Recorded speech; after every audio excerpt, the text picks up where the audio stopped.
Hours later, she remembers, oh, I have this 7-month-old that I'm responsible for that's completely dependent upon me. She obviously lets Nay know. From there on out, it's a mad rush. He grabs her out of the vehicle, puts her on the ground, starts doing CPR. 911's called. By that time, sometime in this period when Uri's being taken from the vehicle, put on the ground, that's when Rebecca Tucker gets there with the grandson that the defendant was so focused on. She calls 911. And you can hear it in her voice, the desperation. And all she can think about, Rebecca Tucker, is, I need to get my son away from this. This isn't good. And you can hear her tell the 911 operator that, just like, my mother will call you, my mother will call you. And meanwhile, May is frantically trying to give CPR to this little 7-month-old. EMTs arrive to the scene, and they take over, and they do their best. They do what they can. But, unfortunately, they noticed it's too late. It's too late. They had to stop life-saving measures at the scene because they noticed she was already showing signs of rigor and lividity, and they'll explain what that is, but clear signs, she ain't coming back. So they stopped. She was brought to the hospital anyway because the scene is so emotional. There are people there that are obviously upset. The defendant is upset. Her husband's upset. Everyone there is upset. This is an upsetting event for everyone involved. So it was best just to bring her to the hospital. And from there, after she was brought to the hospital, there's no treatment. She's already gone. They brought her to the morgue. They brought her to the medical examiner. Members of the jury, that's what we're looking at here. Those are the events. That's how we got here. Let's talk about a few things that you're going to see and hear from other than what I've already talked about. I said she was brought to the morgue. She was brought to the medical examiner's office. That's Dr. Variable, and she performed what's called an autopsy. And she, based on her examination, when she viewed it, Uri died of hyperthermia. I don't think you need to be a doctor to understand that. Hypothermia is freezing. Hyperthermia, basically she overheated to death. That's what you're going to hear. And all the things that I talked about that the defendant was doing, you're going to hear that from her own mouth. She gave a statement. You're going to see and hear it. You're going to see a few other pieces of evidence, photos, things of that nature. You're going to see the body cam footage of when the detective showed up. And you're going to hear again from the defendant at that time. Members of the jury, at the end of this case, we're going to do what's called closing arguments. And in our system, you are given instructions on the law at the end of the case because we want you to focus on the facts. And that's what I would ask you to do. I know during jury selection, there was some talk of it's not about the act, it's not about the result. I disagree. Members of the jury, we are here today and for the next few days, not to determine whether or not Tracey Nix is a good person. We want to focus on her actions, inactions, and the results of those actions. And if you do that, and you focus on those facts as we go through here today, you're going to come to several conclusions. You're going to come to the conclusion that this was a tragedy, that this was negligence. But when you hear the law, you're going to determine that negligence was a crime. And I'm going to ask you that you find her guilty of the crime of aggravated manslaughter of 7-month-old Uri. Thank you. Thank you, Mr. Coleman. Let's go. County. Go ahead, sir. Good morning, ladies and gentlemen. I intend to tell you our view of the case here. And first of all, tell you that you do focus on the actions of the defendant. Whether you hurt somebody's fingernail or whether you kill somebody, it's the actions of the defendant that the judge will tell you about in the jury instructions. No one's going to tell you this wasn't a horrible, horrible situation. What happened was a family tragedy. But again, it was a tragedy that does not amount to a crime under Florida law if you will listen to the evidence that is on or the jury instructions that he will read you at the end of this case. Facts are really simple. They're not really in dispute. I don't think you're going to hear the defense question too many witnesses about too many things. Again, it's not in dispute. I think the state will probably introduce, 3 videos, which we would introduce if they didn't, which will show you what I'm talking about, which will prove what I'm telling you, which will create a reasonable doubt in your mind. Tracey Nix is a loving mother, grandmother, retired school teacher of 39 years, principal for 17 years, good member of her church for 39 years, member of the choir, Sunday school teacher, and attends, not prayer meeting as they said, but Bible study once a week. They have a group. And you say, well, why am I bringing that up? That's because that's where Tracey Nix was headed that morning, was to Bible study with their group that meets every, I believe it's Tuesday morning. After she was leaving she was either getting ready to go or had left, her daughter Kayla said, hey, can you keep the baby today? I've got a hair appointment. Tracey had had the child 4 days the week before. She normally kept the child at least 1 or 2 days a week for quite a period of time. Tracey, trying to do a favor for her daughter, agrees to keep this child so that her daughter can go to the hair appointment. Tracey attends this Bible study. She then goes, she picks the child up, Uri, we'll call her Uri, picks Uri up, goes to Beef O'Brady's with lunch with the ladies, some of the ladies she had had Bible study with. You can see, I think that state will introduce the video showing the attention that was given to Uri by Tracey Nix,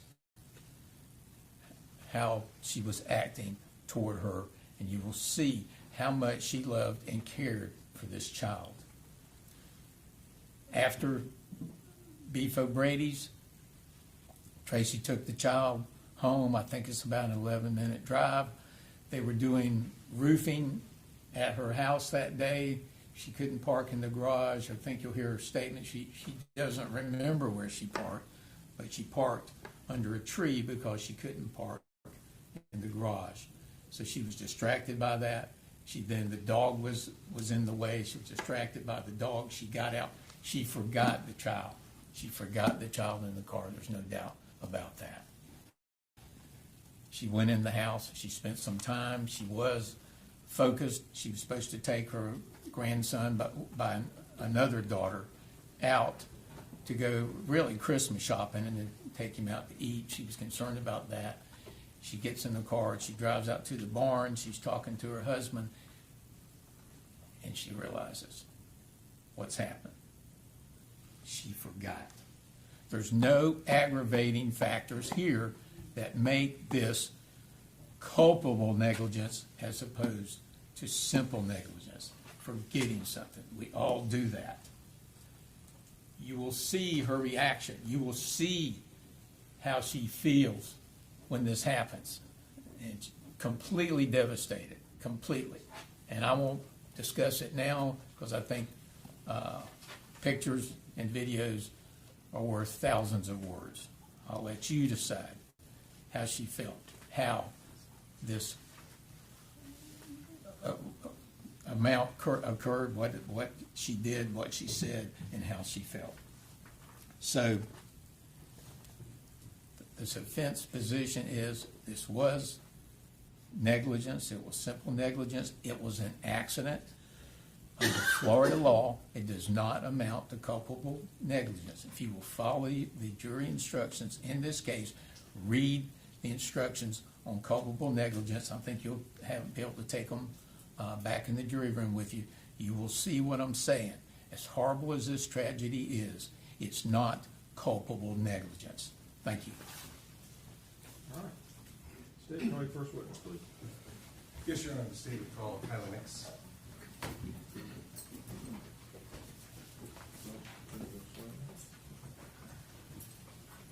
All right, Ms. Nix, come on over here, we'll get you sworn in. Do you solemnly swear or affirm to tell the truth, the whole truth, and nothing but the truth, so help you God?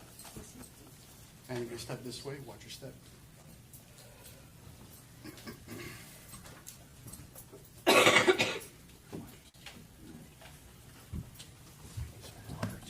Your Honor, may I adjust the podium? Yes, please. Thank you. Just understand if y'all put anything on the video, just move out the way. I will make sure I am not blocking. Thank you, sir. You ready? Good morning. Good morning. Please state your name for the record. Kayla Nix. And Ms. Nix, where do you live? I live in Wauchula, Florida. And how long have you lived there for? I was born and raised there. I left after high school and then came back probably a decade later and have been back in the community since 2016. May I ask you a few questions about your family? Absolutely. Who do you live with? My husband, And Drew who is Schock. that? No, sorry, who is that? Drew Schock. Anyone else live with you? I do have a 5.5-year-old son. His name is Asher. And then I also have a 4.5-month-old baby girl. Her name is Adriel. Congratulations. Thank you so much. And can I ask you a few questions about the rest of your family? Absolutely. Do you have any brothers, sisters? I do. I have one sister. Her name is Rebecca Tucker. And is she married? Yes, to Jonathan Tucker. And do they have any children? Yes, they do. They have two, Cooper and Aiden. And who is Noon Nix? Nun Nix Nun Nix, is I'm my, sorry. yeah, that's my father. I apologize for the No worries. pronunciation. He goes by Nay, so I might refer to him as such. And how about Tracey Nix? Who is that? That is my mother. And is she in the courtroom today? She is. Could you identify her by an article of clothing she's wearing? Absolutely. She is wearing a dress with purple, pink, black, and white. Thank you, ma'am. The record should reflect that the witness has identified the defendant. So reflect. And where does she live? She also lives in Wauchula, Florida. Okay. And Wauchula, that's in Hardy? Yes, Hardy County. Now, I'm sorry about this, but I have to go back to November 1st of 2022, okay? Okay. All right. Can I ask you about one more person? Oh, absolutely. Did you know a Uriel Schock? I did.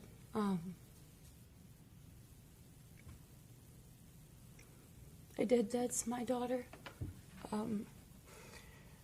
Excuse me. She was born in 2022, and she was my rainbow baby that I got to have a beautiful 7 months with before I was notified that she was deceased. Okay, and we're going to get there, man. I'm sorry. Okay. But she was 7 months old around November? Mm-hmm. Yes. Okay. And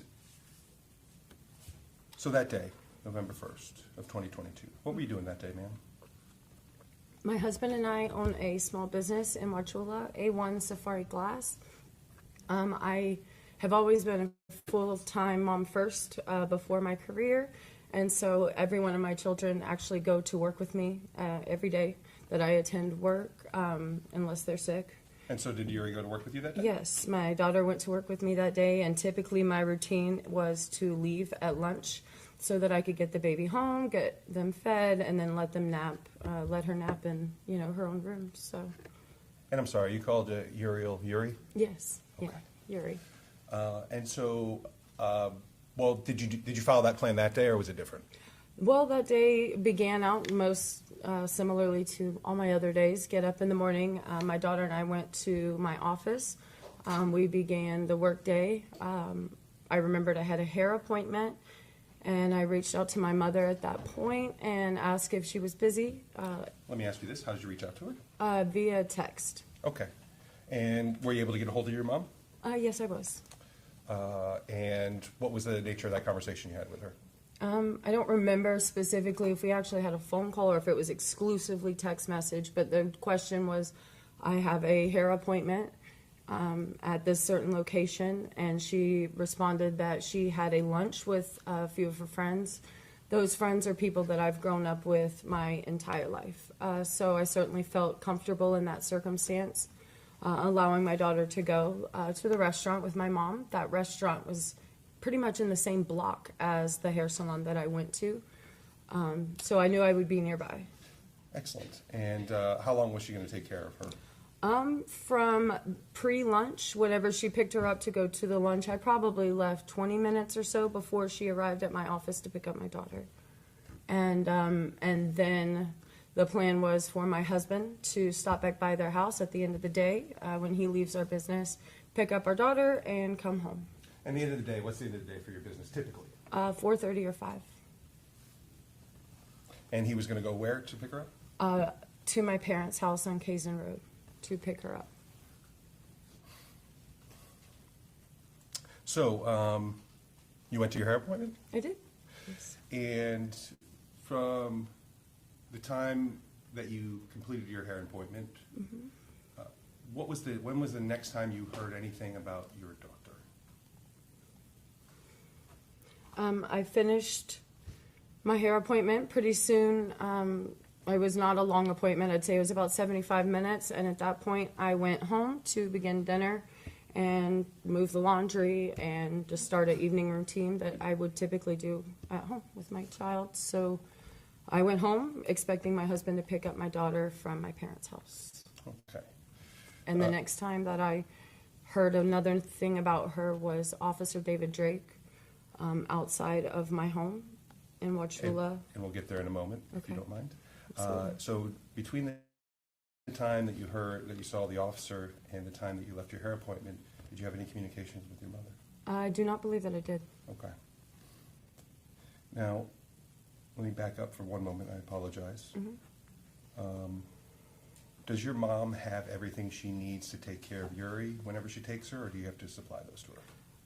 Absolutely. I always pack her bag for the office, so she comes every day that we leave the house. She does come with a bag full of multiple supplies items. But then at her house, my sister had children, and they actually lived in her home for a while. So there was a bedroom dedicated to just whatever grandchild was at the house at that time. And so she actually has a crib there, a changing table, or no, not a changing table, just simply a dresser with diapers and clothing and Okay. all of the things. And then on that day, did you supply your mom with anything to help take care of Uri? Absolutely, yes. I sent her with a standard bag that I would pack for myself. So she would have multiple clothes, diapers, wipes, creams, food.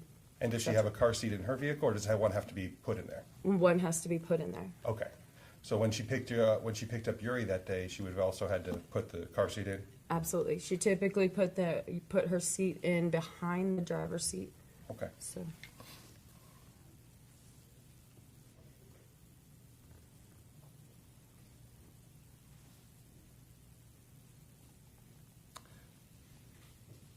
So let's go to the point where the officer showed up at your door. Was that? Do you remember what time of day that was approximately? my guess would be 2:30, 3 o'clock. I was not on any sort of a regimented schedule at that point, so it would have been sometime between probably 3 and 4, I would imagine. Now this was a while ago. Absolutely, it's 2 years ago. Okay. Whatever time that might have been. Right. Why did the officer show up at your door? He showed up at my door to notify me that my child was deceased. That his words were, "Your baby is dead. Your daughter is dead. Your child is deceased, and we need you to come with us. Okay. I have to identify the body." Okay. Where did you go, ma'am?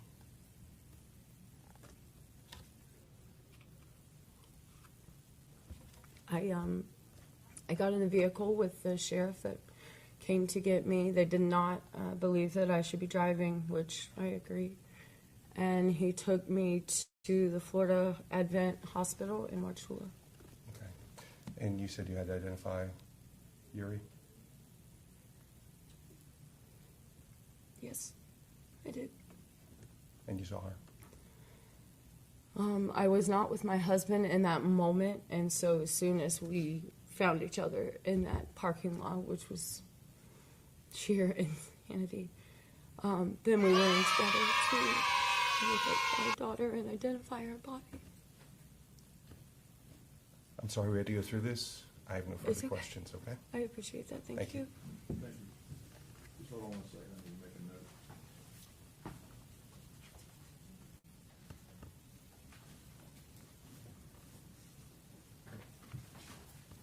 All right, Mr. Fletcher, please start. Thank you, Howard. Good morning. Good morning. And you indicated that you had a hair appointment that day. Yes, I did. And when did you make that hair appointment? I would typically make them at the end of my last hair appointment. So it would have been 5 or 6 weeks, but I never added to my calendar. They send a text reminder to your phone. So I was reminded of it, that text that morning. So it was just a few hours before you were supposed to be there Yes, sir. when they bothered to tell you that you were supposed to be there. Didn't give you much time. Correct. Well, I was my fault for never entering it into my calendar, but that was the text that reminded me that morning that I had not made arrangements. Something that probably happens a lot in doctor's appointments, hair appointments, and other things. I mean, to be frank, most of the time my children go with me pretty well everywhere. I believe that was one of the first times that I went to my hair, like did one appointment that was just a personal thing, that wasn't a doctor's appointment, that wasn't concerning one of the children. So we'll say it was a kind of a last minute deal. The child care plan was, yes. And you notified your mother for the first time, approximately what time? I guess would be that text would have come in 9 to maybe 10:30. So I only had a few hours. Did you have any knowledge that your mom had a Bible study scheduled that day? I did not know it, obviously, when I reached out to her. She might have mentioned it, although it's been 2 years. But I also could have very well taken her with me, as my daughter had, in fact, attended every other hair appointment and any appointment that I had for myself otherwise at that time. So this was the first time it was doing something for myself, not a medical appointment. And did your mother advise you that she had this meeting? I do not recall. Okay. But she agreed to take the child. She did. All right. And she was supposed to take care of her most of the day until about 4:30? If you call most of the day. All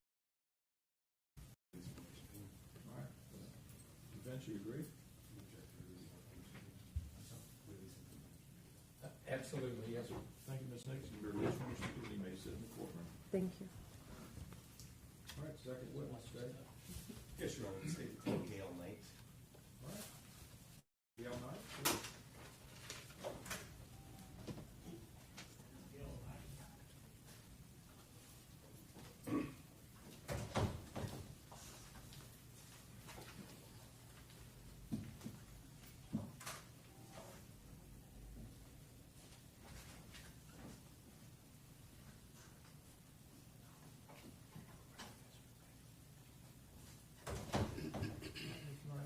We're gonna get you sworn in, please. Please raise your right hand.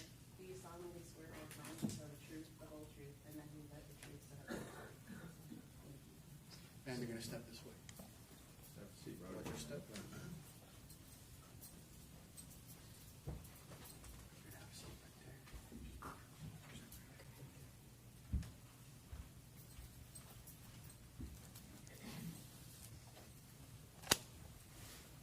May I proceed, Your Honor? Yes, sir. Go ahead, Mr. Coleman. Good morning. Good morning. Could you please state your name for the record? My name is Barbara Gail Knight. What do you go by? Gail. I'm going to call you Miss Knight. Okay. Miss Knight, how are you employed? I'm a retired school teacher. Excellent. And how long do you teach for? 33 years. And do you know a Tracey Nix? I do. Who is that? Tracey Nix is a friend of mine. She taught with me at Wauchula Elementary. And how long have you known Miss Nix? Probably 40 years. Did you know a Uriel Schock? Yes, I did. Who was Uri? Yuri was Tracy's granddaughter, Kayla's baby daughter. And I would like to go back to November 1st of 2022, okay? Yes, sir, Do you recall that day? I do. Thank you, ma'am. Did you see Miss Tracey Nix that day? Yes, I did. Where did you see her? At Bible study, actually prayer group. Prayer group? Yes, sir. Okay. And is this something that you do regularly? Yes, it is. And when you say group, I'm assuming there's a group of people. Yes, And is Tracey Nix one of those? yes, she is. And so on that day, what do you recall approximately? I know it was a long time ago, but approximately, if it's just morning, afternoon, whatever it may be, approximately when that prayer group happened. 9:30 to 10:30 in the morning we meet on a Tuesday morning. And who were some other people that were there with you? It was at Brenda Knight's home. Judy Terrell was there. Tracey Nix was there. Priscilla Knight was there. Shirley Webb. You don't have to go through the whole thing. There are usually 6 to 8 of us. there. Let me make it easy for you. Is there a group of you that got together later on that day? Yes. Who was that? Brenda Knight, Judy Terrell, Tracey Nix, and myself. Excellent, thank you very much. And so was there some decision that you folks would meet up somewhere later on that day, a decision made at that meeting that you were going to meet up somewhere? Yes. Okay, tell me about that. What were you guys going to do? We were going to meet for lunch And where was that to be? at Beef O'Brady's in Wauchula. Okay. And so were you all going together, or were you guys going to meet each other there? How was that going to work? We were going in separate cars. Tracy and I were going to meet Brenda and Judy at Beef O'Brady's. Is there a reason why you and Tracey Nix were going to meet them there? We were going to go by A1 Safari and pick up Uri and meet Brenda and Judy there. Okay. And once again, Uri was Tracey Nix's baby granddaughter. Yes. Okay. Yes. And so did you guys go to A1 Safari? Yes, we did. Okay. And what happened when you got there? We went into one of the back offices, and the baby was there, and we got the baby, talked a few minutes, got the baby, and went back to the car and drove to Beef O'Brady's. Okay. You guys just didn't put the baby in the car, right? Did you have a car seat? Yes, we had a Okay. car seat, and the baby was in a car seat behind Tracy.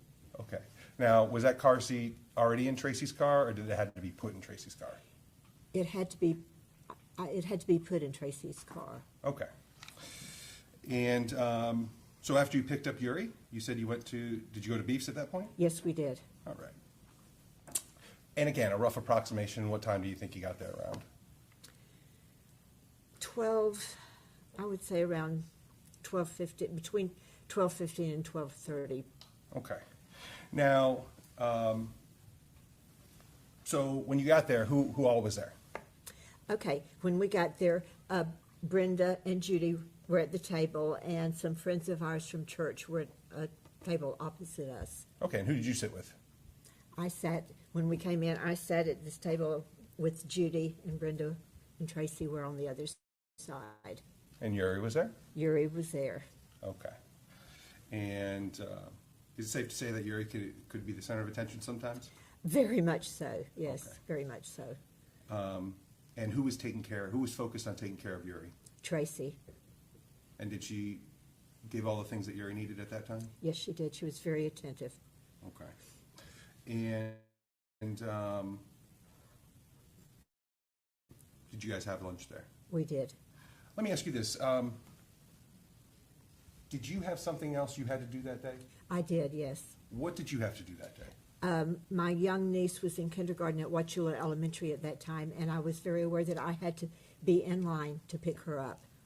And the first dismissal was around 1:50, so I was always in line at 1:50 to pick her up. And I believe I might have said earlier it was grandson, but it was granddaughter. Great niece. Great niece. I am so sorry. That That's is much okay. different, but still, someone you're responsible for. yeah? Yes. And I'm sorry, what time did you have to pick her up? And I was in line to pick her up at 1:50 when I got her every day. Well, I didn't get her every day. The days that I picked her up. And was this one of those days? Yes, it was. Did you let everyone else know that you had to? Oh, yes, we were all looking at watches because she's a 5-year-old kindergartner and she wanted me to be there. And so what time do you think you left that day? We left Beefo Brady's probably 1:40-ish, I would say. Okay.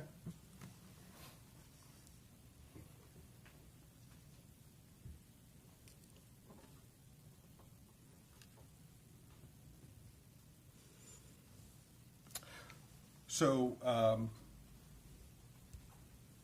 you guys are leaving. How did you leave? Meaning, did you leave with Tracey Nix or did you leave separately?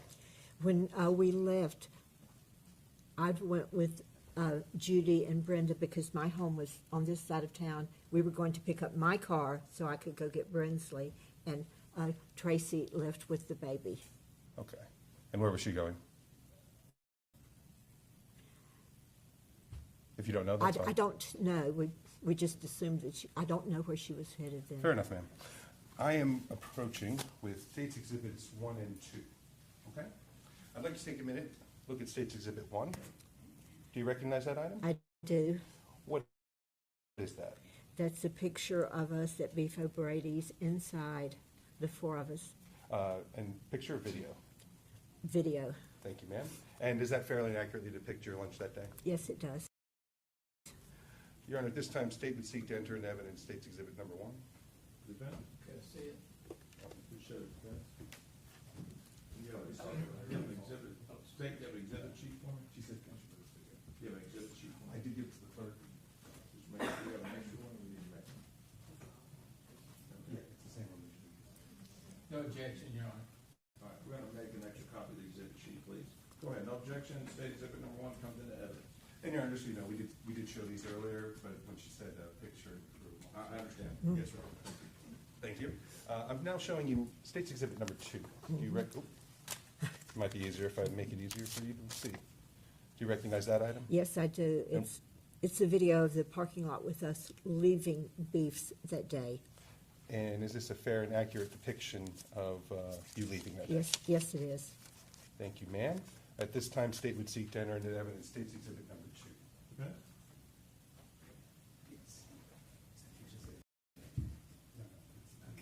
No objection. All right, without objection, states exhibits 1 and 2 will be admitted into evidence. And ma'am, once again, you might have said, is it picture or video? Video. Thank you. Just so that's clear.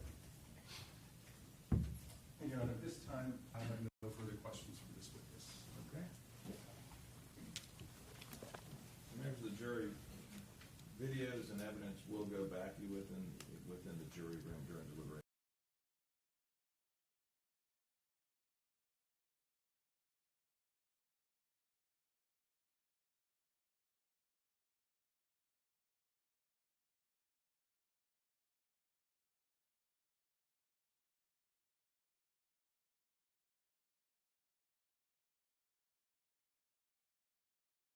The defense may publish them at certain times, but they absolutely will go back.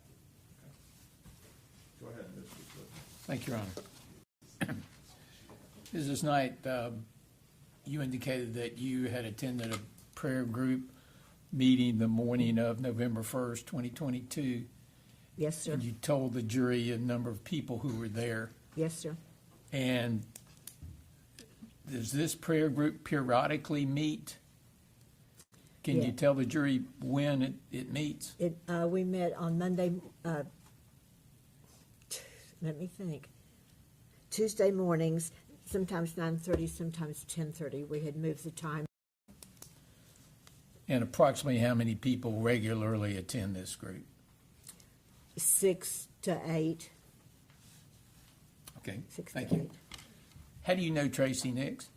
I know Tracey Nix because we taught together at Wachula Elementary School for over 13 years. I know her from school. We've done Bible school together. She's also my Sunday school teacher. She's your Sunday school teacher? Yes, How long would you say that you've known her?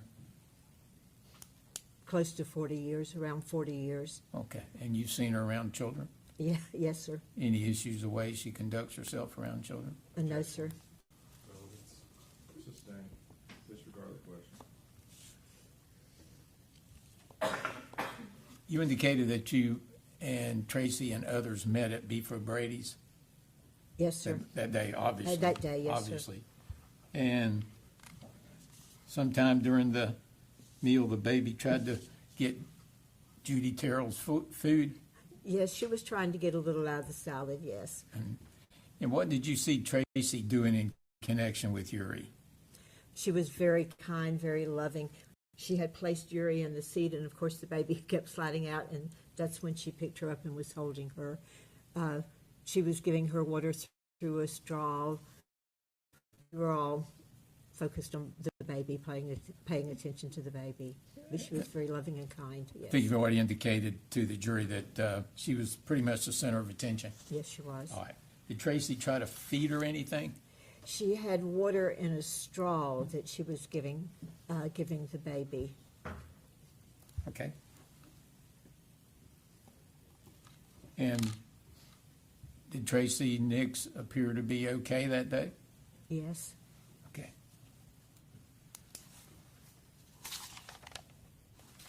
Thank you. Thank you. Any redirect? No redirect, Your Honor. All right, she made this witness be excused. I would ask that she be excused from her subpoena also. All right, defense, do you agree? I agree, Your Honor. All right, ma'am, you may be excused from your subpoena. You can go home and go wherever you like. Okay, thank you, Judge. Okay, ma'am. All right, state, third witness. Yes, Your Honor. The state would call Judith Terrell. All right, Judith Terrell.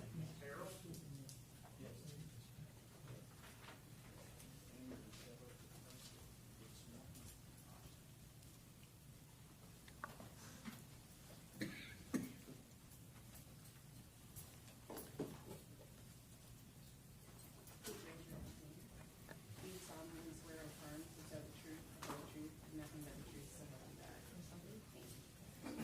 Terrell, just have a seat over there.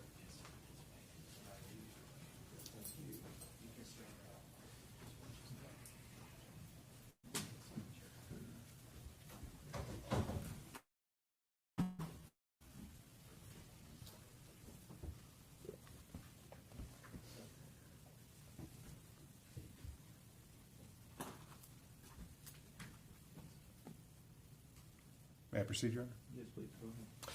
Please state your name for the record. Judy Terrell, And Ms. Terrell, where do you live? Wachula. And how? My Go ahead. physical address? No, that's fine. Wachula's fine. And how long have you lived there for? 70-something years. And so a little while. How are you currently employed? Retired. So, excuse me, what did you used to do? I was a school teacher, And how long did you do that for? 38 years. And was that also in Wachula? Yes, And do you know a person by the name of Tracey Nix? yes, I do. Who is that? The defendant. Okay. I just meant, who is that to you? How do you know her? Oh, okay. A friend. I've known her 40 years or so. Okay. And did you know her through your job or? I knew her through my job. I knew her through my church. And through your church. So did you also spend time with her through the church? Did I spend time with her through the church? Yes. Yes, ma'am. And do you also know, or did you know a person by the name of Uriel Schock? Yes. I think sometimes called Uri. Yuri. And who was that? That was Tracy's granddaughter, Kayla's daughter. And ma'am, I'd like to go back to November 1st of 2022, if that's okay. Do you recall that day? Yes. Do you recall spending time with Miss Tracey Nix that day? Yes. When was the first time that you spent time with her that day? At our prayer group on Tuesday morning. And when you say Tuesday morning, approximately when did that usually happen? 10:30ish. Okay. And I take it a group implies there were several people there? Yes. Let me make it easier. Was there a group from your prayer group that you later met up with that day? Yes. Okay. Who was that? Who was in that group? By name? Yes. Okay, Gail Knight, Brenda Knight, myself, and Tracy. Okay. So how did it come to be that you guys met up after the prayer group? Well, as we normally do, after we have been there for an hour and a half, 2 hours, whatever, several of us want to go eat. And so we said, let's go eat. And was there a place decided upon? Yes, Where was that? Beef O'Brady's. And so how is everybody going to get to Beef O'Brady's?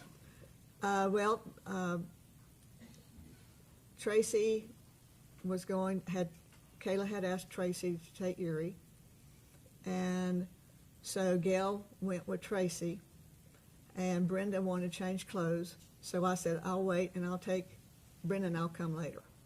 Or we'll come as soon as Brenda gets there. Okay, so you two are going to meet up with Tracey Nix and Gail Gail, mhm. at Beef's. Who got there first?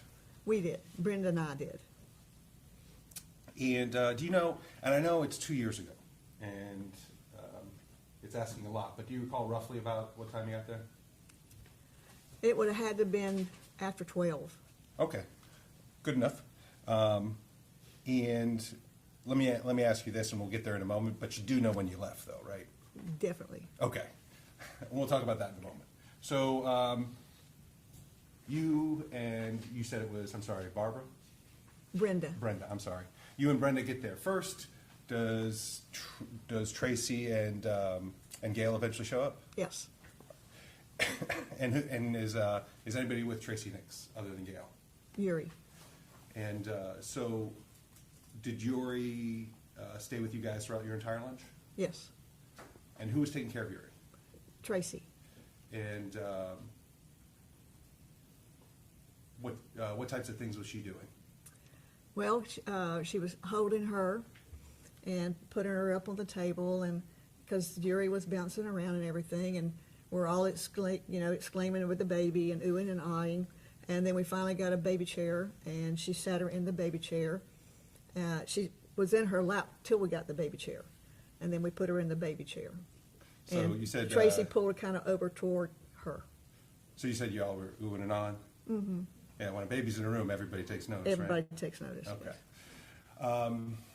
So did you guys actually get lunch that day? Yes, we did. And we were kind of foreshadowed it by talking about when you left. Let's talk about that for a moment. When did you leave? Gail had to pick her niece up at school at 1:50. She had to be in line to pick her up at 1:50. And I looked at my watch, and I said, Gail, it's 1:40. If you're going to get your niece on time, we need to leave now. And because we were getting up and getting ready to go and picking the baby up, and other people in the restaurant were looking at the baby and talking to the baby, and I says, we need to go or you're not going to make it.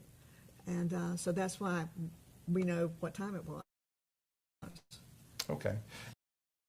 And so did you guys get up to leave at that point? Yes, we started gathering our stuff up. And so, excuse me again, how did everybody leave? How did everybody leave? Yeah, did you all leave together? Yeah, we all, well, you know how when you get up from a table, this person kind of steps out and this person's getting a purse on there. And yes, we all left as a group. And Tracey Nix grabbed Uri? She had Uri, yes. Okay. So she took her with her out of the restaurant? Yes, she did. Okay. And when I meant, I guess I asked a bad question. I'm terribly sorry for that. But did you all leave in the same vehicle together? No. Okay. Can you explain how that happened? Well, when Brenda and I got there first, because we're in my vehicle, and then Tracy and Gail came with Uri in Tracy's vehicle, What type of vehicle did Tracey drive? Lexus, Do you remember the color of the Lexus? red. Okay. Continue. You said she came in her vehicle. Uh-huh. And so how did everybody leave? Which vehicles? I got in my vehicle, Gail got in my vehicle, and Brenda got in mine because Brenda lives near Gail, so I would take them home. We go south, Tracy would go north. Is that where she lived? She lives northwest. I got you. How far do you think she lives from there? From Beefs? Yeah.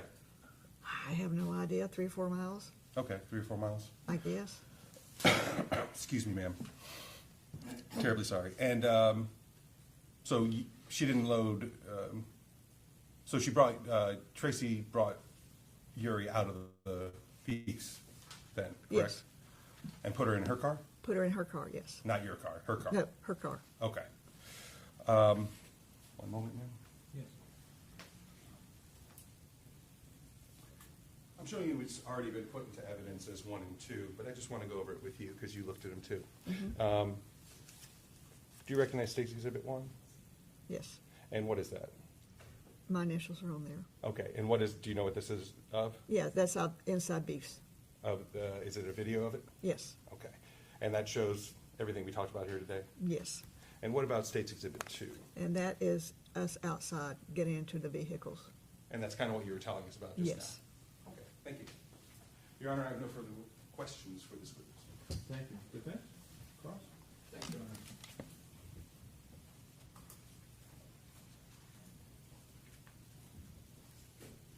Good morning, Ms. Terrell. Good morning.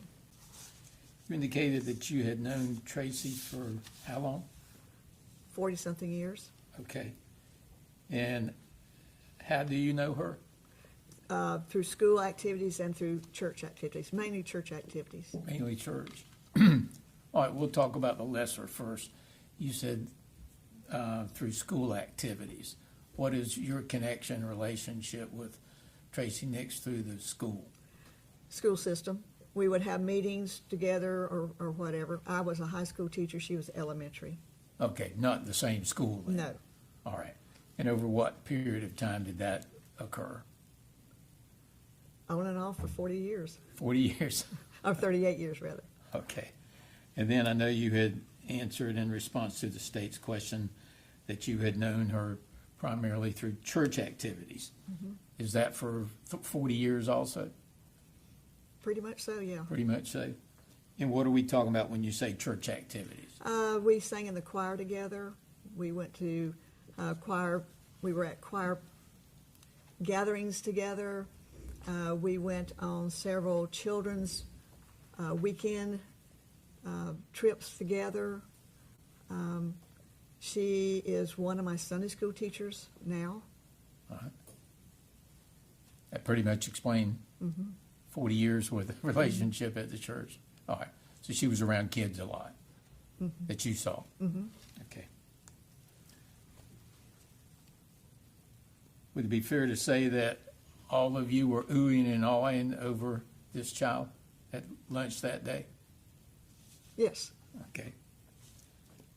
And you also indicated that Tracy was paying a lot of attention to definitely, Uri. definitely. Okay. Did she try to find some formula for her in a diaper bag?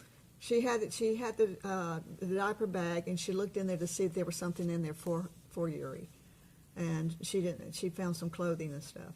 All right. Would she do anything in connection with a straw? Yeah, she has a glass of water, and she put the straw in there and brought up a little water in there, and then gave it to Uri. Okay. And one last question. You indicated that Gail Knight had to pick up her, I think it was grandniece Yes, from kindergarten. yes. Is that a routine thing that she does? She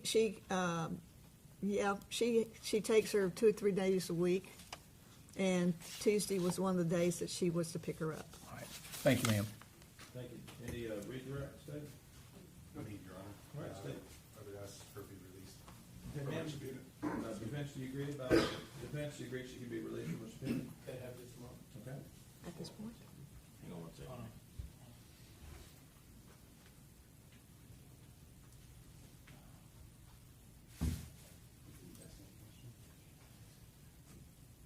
Your Honor, defense defense wanted to ask another question. I don't object to that. I know he Just rested. have a seat, ma'am. We'll have. Outside? No, just have a seat here. I have no more questions. I have no objection to another question. Thank you. Without objection, I'll let it go this time. I'm sure y'all were drinking at Beef O'Brady's. What were y'all drinking? Water? Water? Thank you.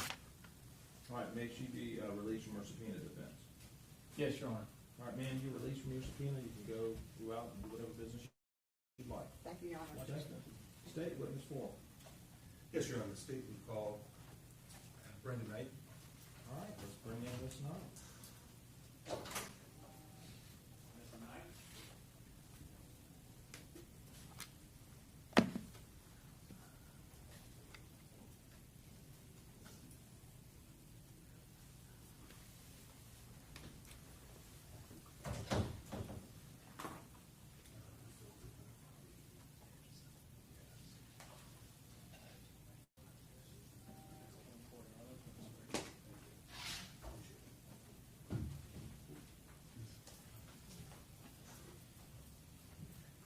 Come on up, Ms. Knight, we'll get you sworn in.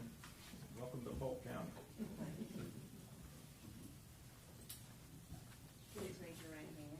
Do you solemnly swear or affirm to tell the truth, the whole truth, and nothing but the truth, so help you God?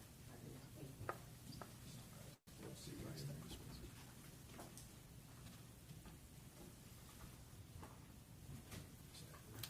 And just while Ms. Knight's taking a seat, Your Honor, I'll ask just for a brief housekeeping sidebar after Ms. Knight testifies. That's fine, thanks. Thank you.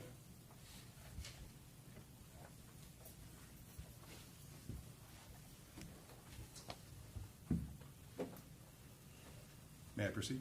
Yes, go ahead, sir. Good morning. Good morning. Please state your name for the record. Brenda Knight. And Ms. Knight, where do you live? You want my address? You can just give me your city, ma'am. Okay, Wauchula. I live in Wauchula, Florida. How long have you lived in Wauchula? 75 years. So a little bit of time. Yes. Yeah. Okay. And how are you currently employed? I'm retired. Congratulations. What did you used to do? I was a teacher, And, 32 years. you already got out in front of me. So did you teach a specific grade, or you teach all different types of grades? I taught in the middle school. So the rough grades age. 8, mostly, some 7th and 6th. So the rough ages, right? I loved it. Okay. I did. Well, do you know a Tracey Nix? Yes, I do. And how do you know her? My experience with Tracey has been through the church. She was joining our choir, and I had been singing in the choir for years. And she came when she was married to Nay, and there she was in choir. And so we became friends and worked together in Bible school and children's choirs and adult choir for all these years. Did you also know a person by the name of Uriel Schock? Only through pictures and when she would be with Tracey, And who was Uri? Tracey's granddaughter. Okay. The reason I bring that up is because I have to go back to November 1st of 2022. Do you recall that day? Yes, sir. Did you spend time with Miss Tracey Nix that day? Yes, I did. What was the first time that you spent with her? The Like- first Like day. when? How did your day with her start out? We began with our prayer meeting. We had been meeting at my home, and we would pray about a number of concerns in the community and through our church. So we would be having prayer meeting at my home. And I know it's 2 years ago, but so when did that normally occur? What time of day? Tuesday in the morning. In the morning. Now, was that the only time that you spent with Tracey Nix that day, or was there some additional time later on? That day, when we concluded our prayer time, several of us decided to go eat lunch together. And so Tracey and I and Gail and Judy went to eat lunch, and we had Uriel with us. Okay. And so where did you guys decide to eat lunch? We ate at Beef O'Brady's. Now, did you all go there together or separate? We were in 2 different cars. Who did you go to Beef's with? I went with Judy. And so I guess through, I'm okay at math, but I'm guessing then Gail and Tracey would have went separately. Yes. And you said Uri was with you. How Well, did- she was with Tracy and Gail. Okay. She was not with Judy and me. Okay.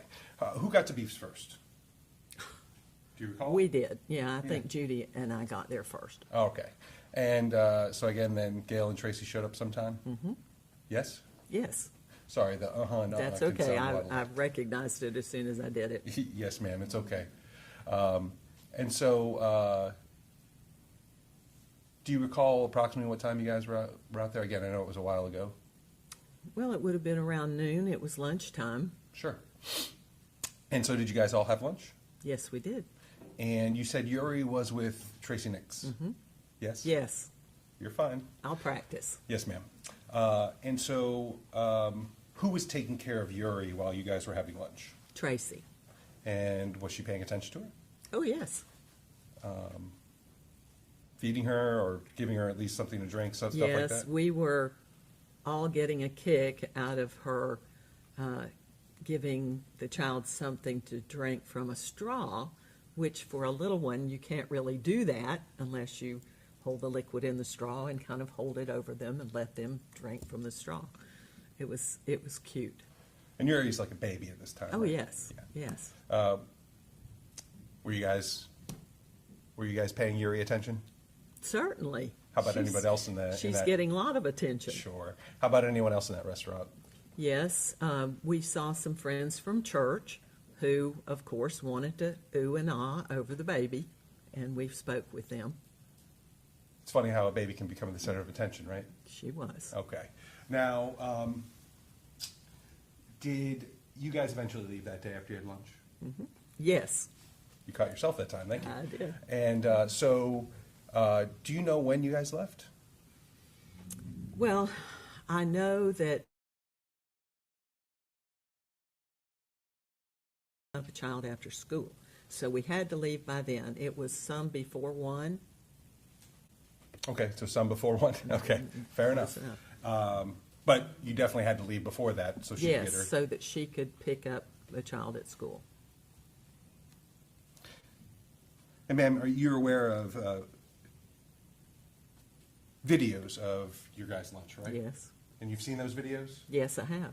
And videos of you guys leaving also, correct? Yes, Okay. They're already in evidence, but I just want to show them to you again. States 1 and 2. States Exhibit number 1. You recognize that? yes, I do. What is that? That's my signature right there, and that was inside. Okay. And beefs? Yes, inside the restaurant. And States Exhibit 2? And that one's in the parking lot, and yes, that's my signature there. Okay. And this isn't, these show your video at lunch and leaving, correct? Right. No further questions, Your Honor. All right, thank you. Cross-examination? Yes, Your Honor, thank you. Go ahead.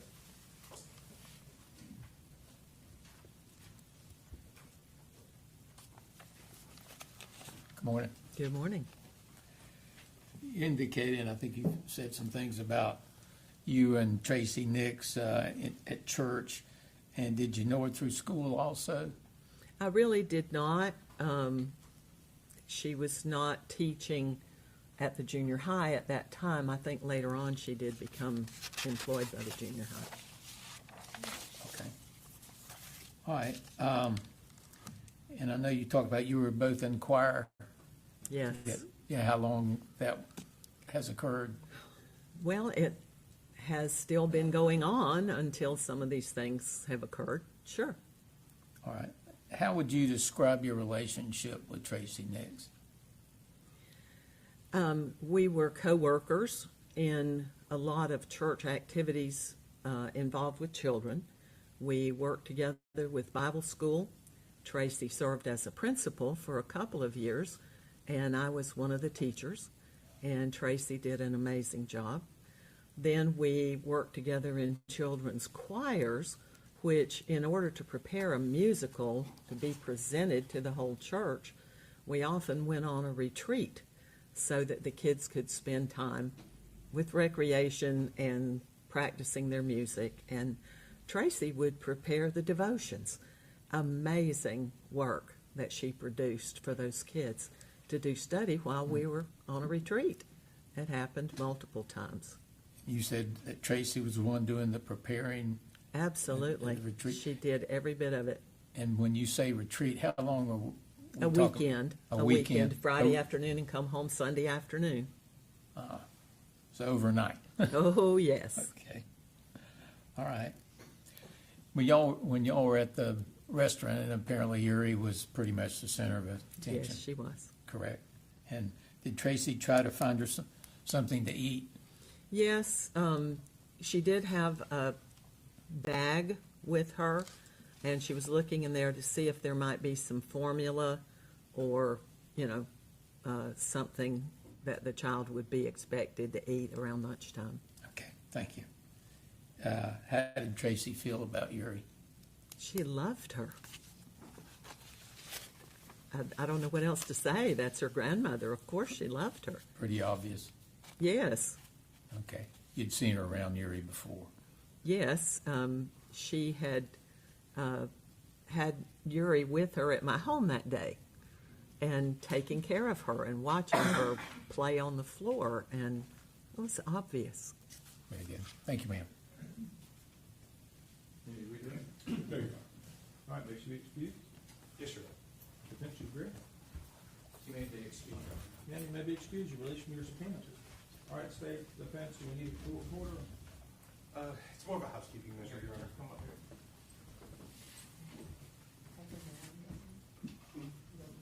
No, no.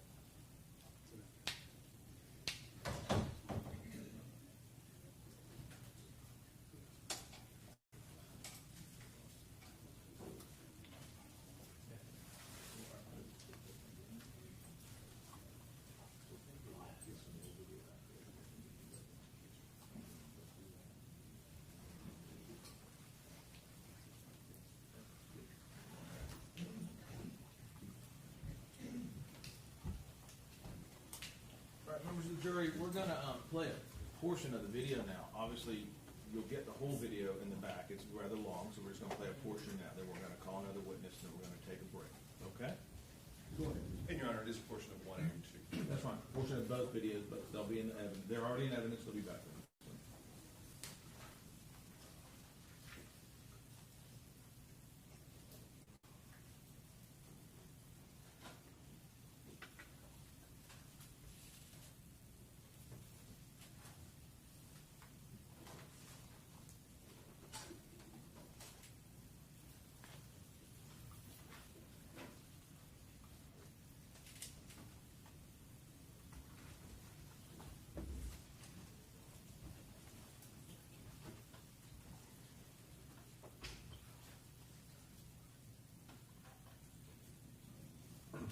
And just so it's clear for the record, Your Honor, Go ahead, sir.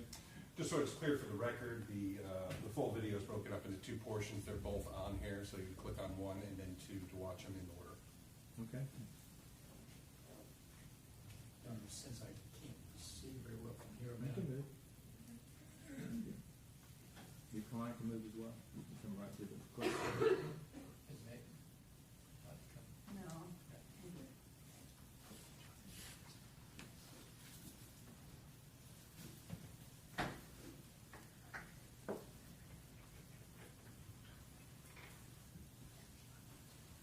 For the record, Your Honor, I'm going to fast forward a bit at this point. That's fine.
the state's gonna skip forward in time for it. That's fine.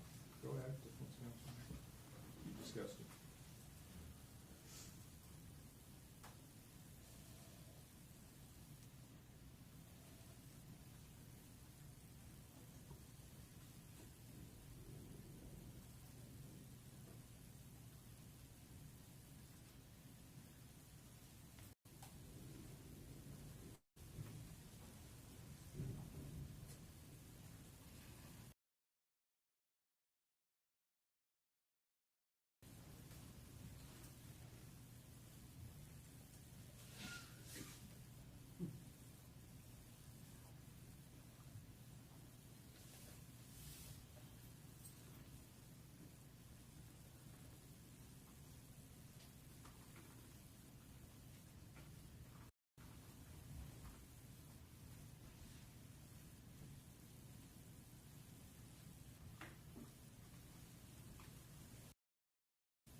Once again, Your Honor, the state will skip forward in time. That's fine.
Your Honor, the state will now move to the second part of the video, just briefly for me. Let the record reflect we're moving to the second video.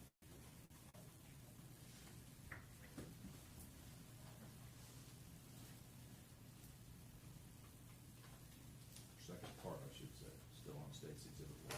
Still on State's Exhibit 1. Yes, thank you, Your Honor. And once again, I will skip forward in time.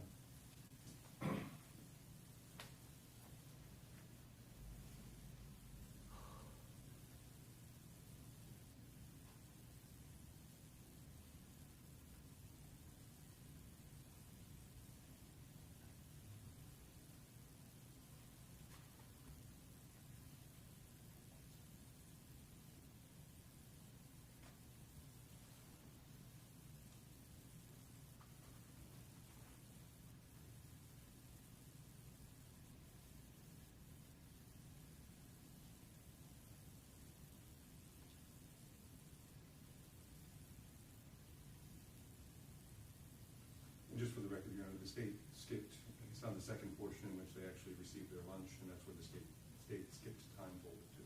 Okay, thank you for the record. So reflect.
this time stay with skip towards when it takes it.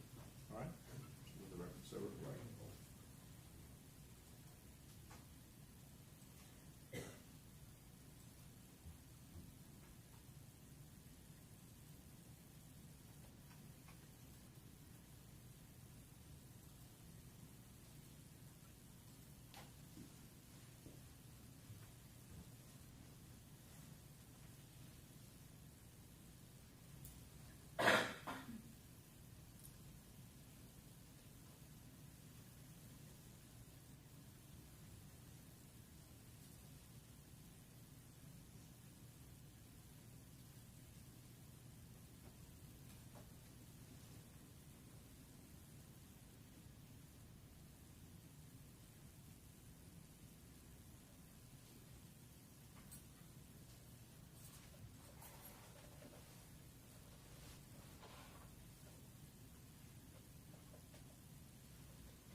For the record, the state is now closing State's Exhibit 1 and is finished publishing.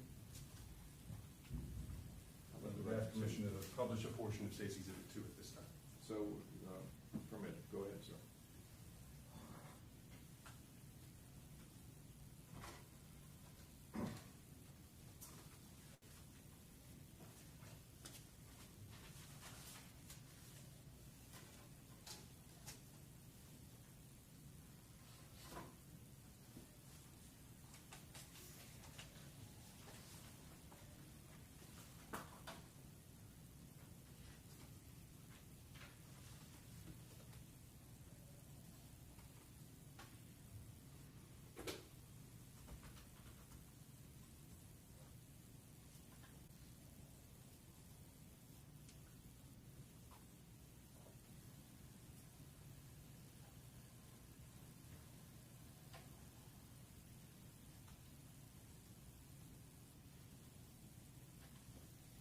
For the record, Your Honor, I will be fast forwarding the video to approximately 6 minutes.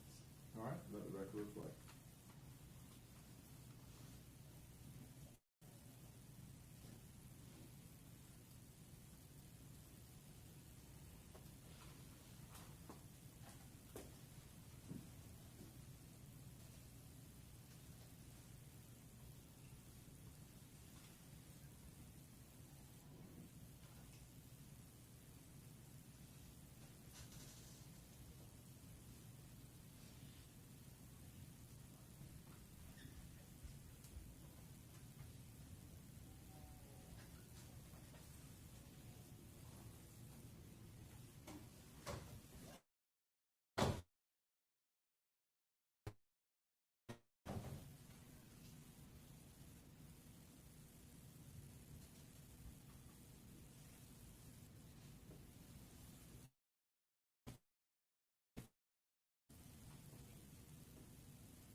state has concluded publishing State's Exhibit number 2.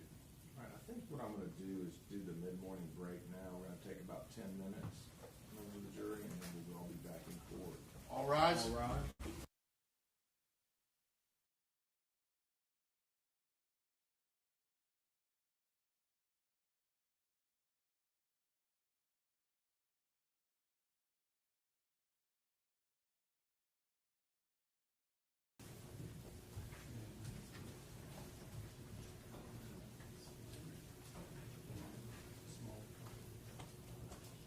You may be seated. All right, state defense, the jury's out of the courtroom. I'm gonna take a break and I'll come back. Yes, sir. We have 10 minutes. Yeah, about 10 minutes. I'm gonna have the other evidence brought up. It's actually perfect. Thank you. And, sorry, I didn't have For what, of that? You've got it. No. Yeah, you're good now. Yeah. Okay, thank you, Your Honor.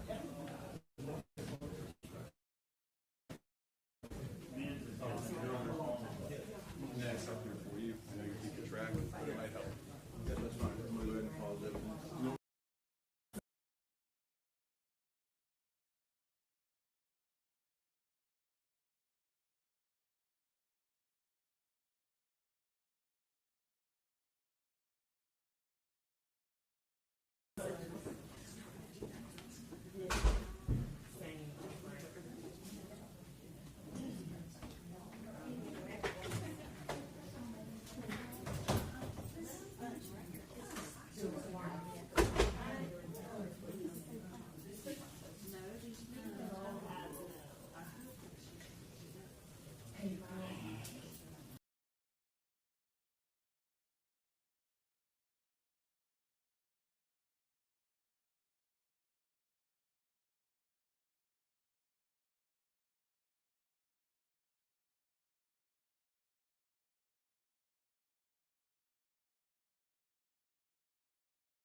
A chair which leads to a desk. State's Exhibit 94, is that a photo of the desk? That's correct. And there are, what kind of items on the desk? There is handwritten notes. There's a binder. There are glasses, Jason Chin's wallet, and a laptop computer. Were those glasses collected that day, do you recall? I do not recall. I know photographs were taken.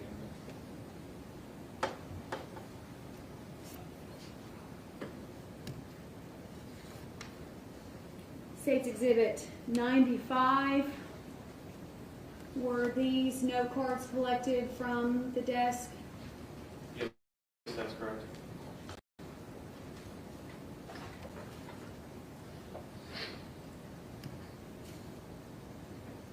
State's Exhibit 96, again, this is a close-up showing, again, the glasses. Yes, that's correct.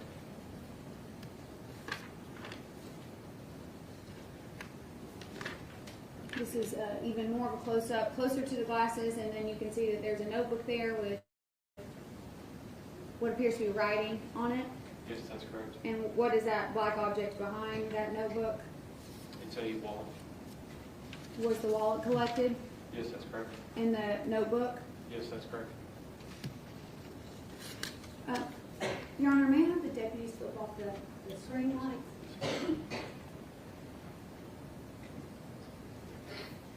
Investigator Cropper, were you able to review these note cards? Yes, that's correct. I'm going to give you it's State's Exhibit 98. I'll give you the actual copy for whatever one is easiest to read. Let's have this one right here. Do you see this note up here? It says Crawford. Yes, that's correct. That's your last name, correct? Yes, that's correct. And 423-443-0667. What is that? That's my cell phone number. All right. And then let's go down here. Can you please read that out loud to the jury? Saturday, starting from the top down. Saturday, November 19th, last time I saw her. Tuesday, November 22nd, last time she called. She has been a scribbled out word, long history of running away from her parents, comma, ran away to Canada, comma, has a restraining order against her ex, period. And can you read this scribble here? Starting from the top, it Yes, says she has a long history of running away from her parents. And then at the bottom, I believe it says great. and then this note here, Starting from the top down, it says talk to the 26th.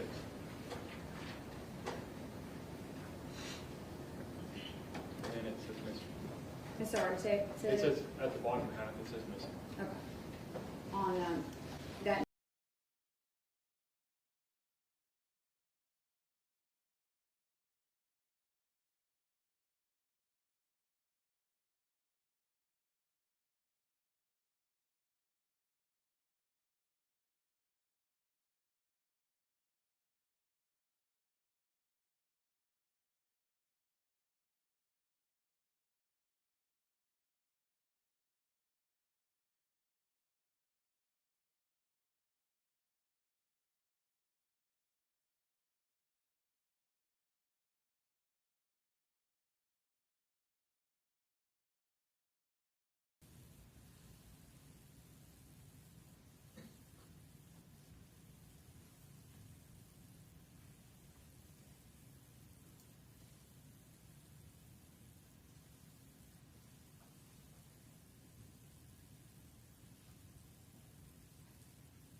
This time the state's gonna skip forward in time for us.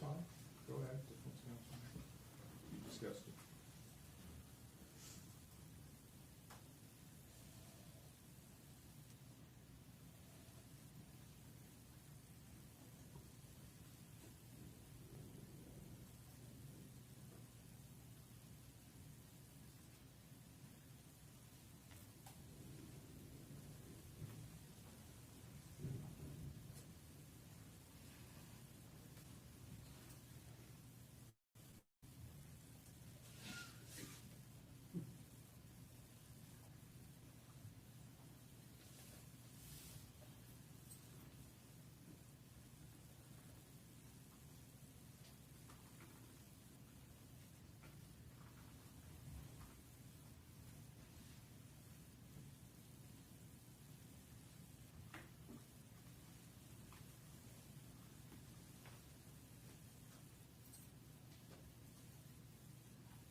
Once again, Your Honor, the state will skip forward in time.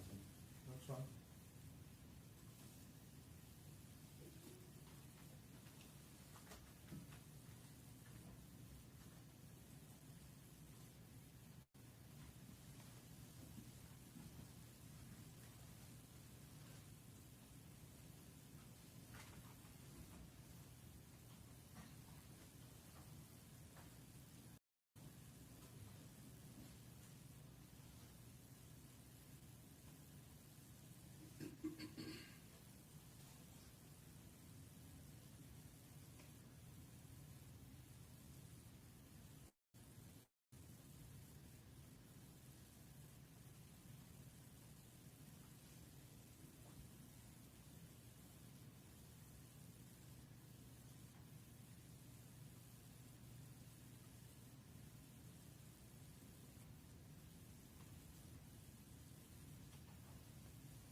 Your Honor, the state will now move to the second part of the video, just briefly for it.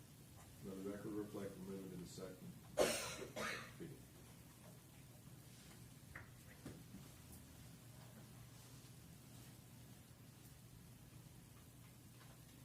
Second part, I should say, still on State's Exhibit 1. Still on State's Exhibit 1. Yes, thank you, Your Honor. And once again, I will skip forward in time.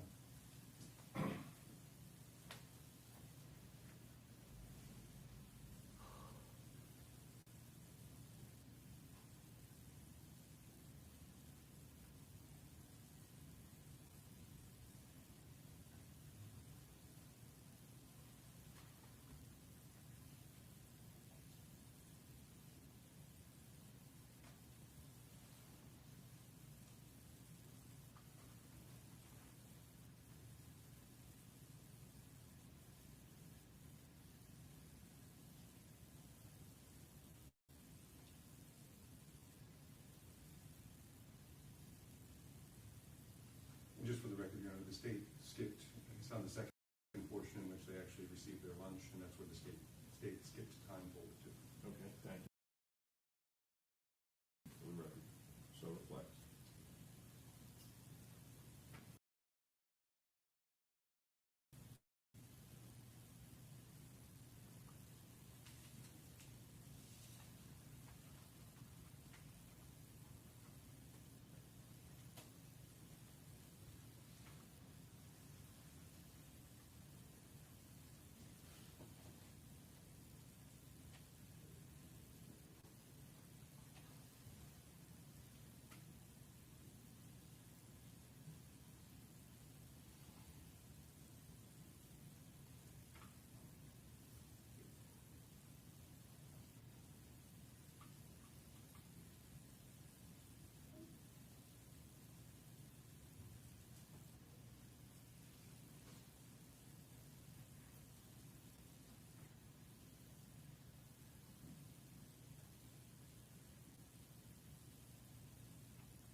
they would skip towards when they fix it.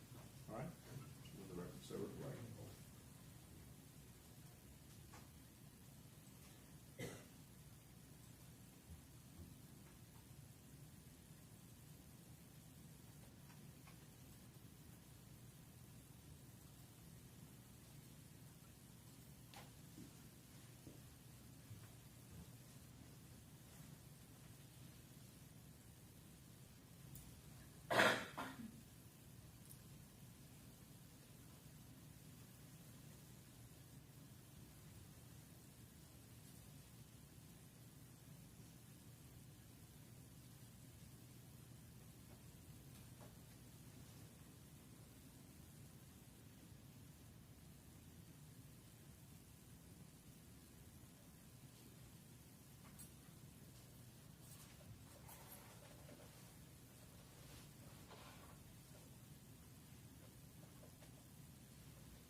For the record, the state is now closing State's Exhibit 1 and is finished publishing. We ask permission to publish a portion of State's Exhibit 2 at this time. So, permitted, go ahead, sir.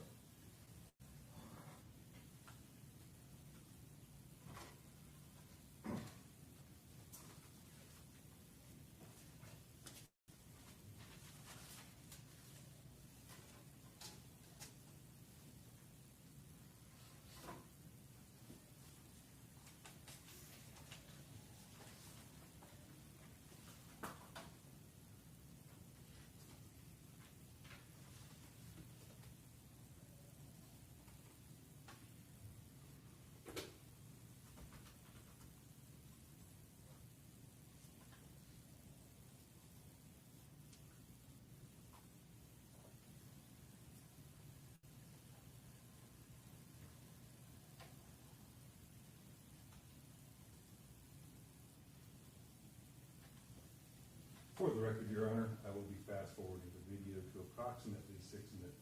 All right, let the record reflect.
State has concluded publishing State's Exhibit number 2.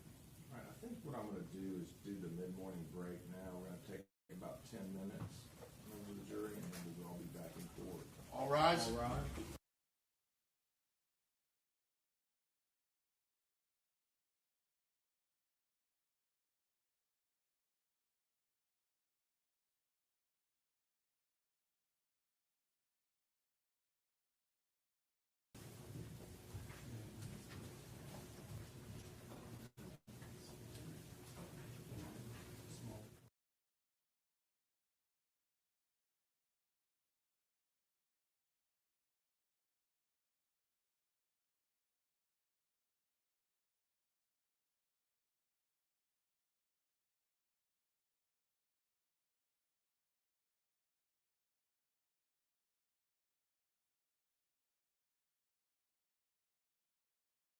Download, Yes. describe that for the jury.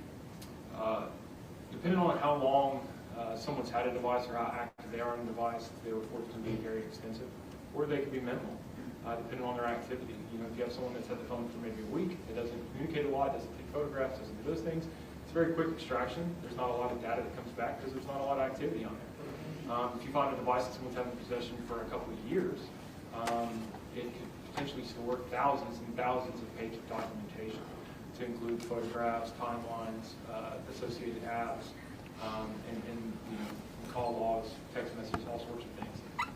So they will be extracted and put into this forensic report, where then we're able to review it, because obviously it potentially comes in raw form with raw data. I'm no computer expert in terms of reviewing raw data, but when it comes back in the report, we're able to review those forensic extraction reports and review the contents at that time. Is there a name for the software that's used to review those extraction reports? There are different names. There's Celebrite is one, and Axiom is another one as well. Does the Chattanooga Police Department utilize Celebrate?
Yes.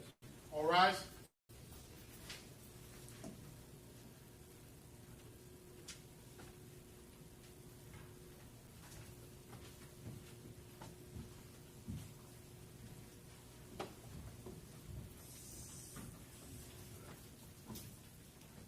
All right, everyone have a seat. Members of the jury, anything I need to know about, or are we good? All right, thank you. Thank you for following the rules. Section. Date, call your next witness, number 5. Yes, Your Honor. State will call Rebecca Tucker. All right, Rebecca Tucker, let's bring her on in and swear her in.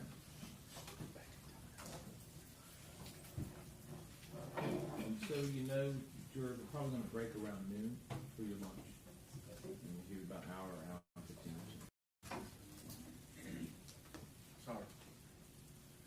Sorry. Rebecca Tucker. Yes, sir.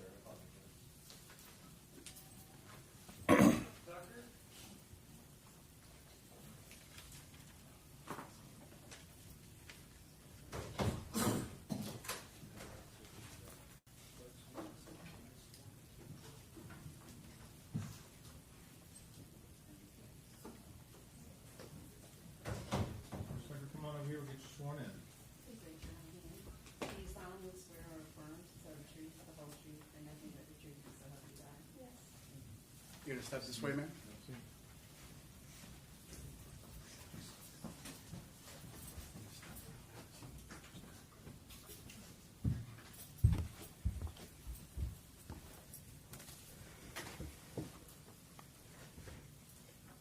May I proceed, Your Honor? Yes, please, go ahead. Thank you. Thank you. Good morning, ma'am.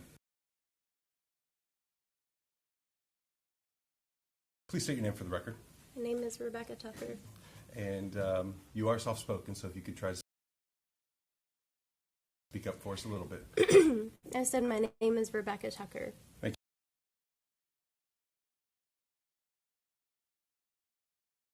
you. Ma'am. And where do you live? I live in Wauchula How long you lived there for? my whole life. Your whole life. And what do you do for a living, ma'am? I'm a business owner. And what business do you own? Like the name of it? Sure. It's called Frontline Roofing. And do you own that with somebody else? Yes, I do. With who? With my husband. And his name is? His name is Jonathan Tucker. And do you have children? I do. And what are their names? Just their first names. I guess we know their last names. Aiden and Cooper. And do you know a Kayla Nix? Yes, Who is that? she's my sister. And how about finally Tracey Nix? Do you know She's- her? Yes, And who is that? she's my mom.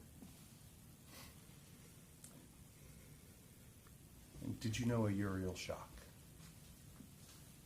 Who was that? She's my niece. Okay. Now, I know this is upsetting, and I'm sorry I have to go back to it, but I do have to go back to November 1st of 2022, okay? Yes? Yes. Okay. Ma'am, if you recall, just in general, what were you doing that day? It was a normal day. You know, I worked and picked my kids up from school. Okay. Let me ask you in particular, were there any plans that you had with your mother, Tracey Nix, that day? Maybe not for you, but for someone in your family. Yes, Aiden was supposed to go out of town with her. And how was that supposed to happen? I was to bring him to her house after And- school. After school? Mm-hmm. And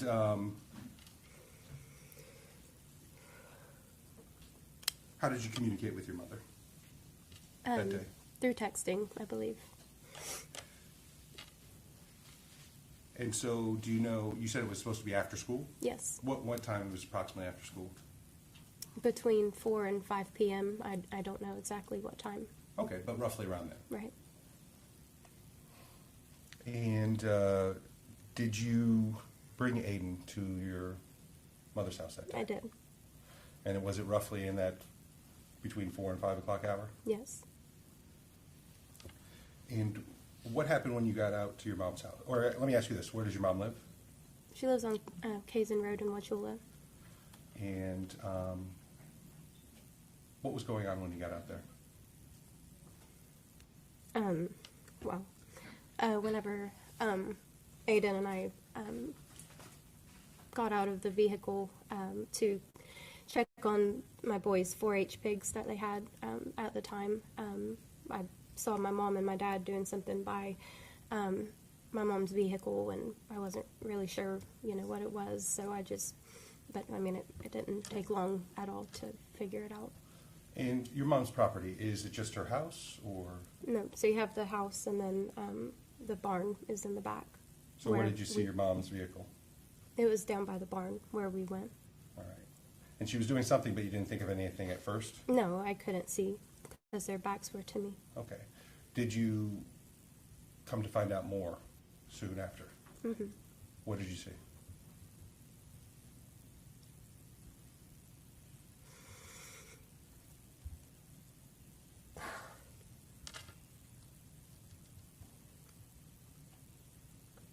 I saw them get Uri out of her car seat. And when you say them, who were you talking to? My Who were you- mom or my dad, I'm not really sure which one was the one that got her out, but I mean, it was one of them. And your dad's name? His name is Nay. Got Yuri out of the car seat? Yes. Where was Yuri put? Where you said where Where was was she placed? On the ground. Okay. Anything else that was done? My dad started performing CPR. What did you do? I called 911. All right. You said you called 911? Yes. All right. And obviously, was that for Yuri? Yes.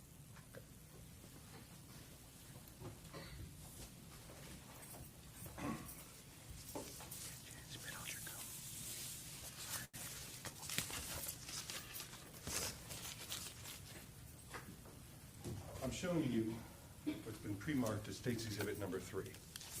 Do you recognize that? Yes, What is that?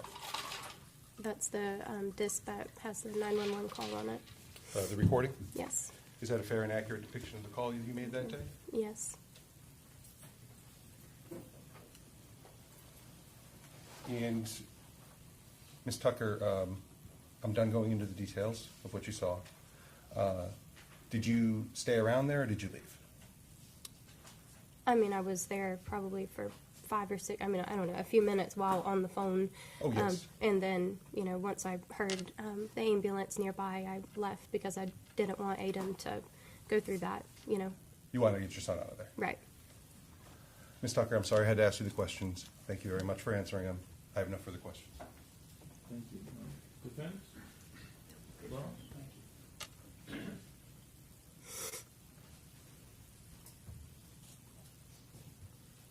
Good morning, Ms. Tucker. That particular day, was your mom going to take Aiden, you indicate, I think, out to eat? Yes, And was he also supposed to do something else, like, say, find Christmas gifts or look at Christmas gifts for him? yes, Okay. And while you were there, did you observe your mom? I did. While my dad was doing CPR, she went around to the other side of the barn, and while I was trying to figure out what, excuse me, what had happened, I walked, you know, around to where she was, and that's where I saw her on her hands and knees and was, I mean, just completely, you know, pale and breathing really heavy, and I don't know. It all happened so quickly. Was she gagging? Mm-hmm. Yeah, I'm pretty sure she threw up. And was she breathing heavily? Yeah. Did you call that hyperventilating? Yes. Okay. Could you see her eyes? Yeah, they were huge. Okay. I assume that was a pretty traumatic experience. Okay, thank you. Stay. No further questions, Your Honor? All right, may she be released? Yes, Your Honor. Defense? All right, and thank you, you may be released. State, call your next witness. Before we call the next witness, Your Honor, we would like, once the witness has left the stand in the courtroom, we'd like to publish State Exhibit number 3. All right, let's do that after she leaves the courtroom.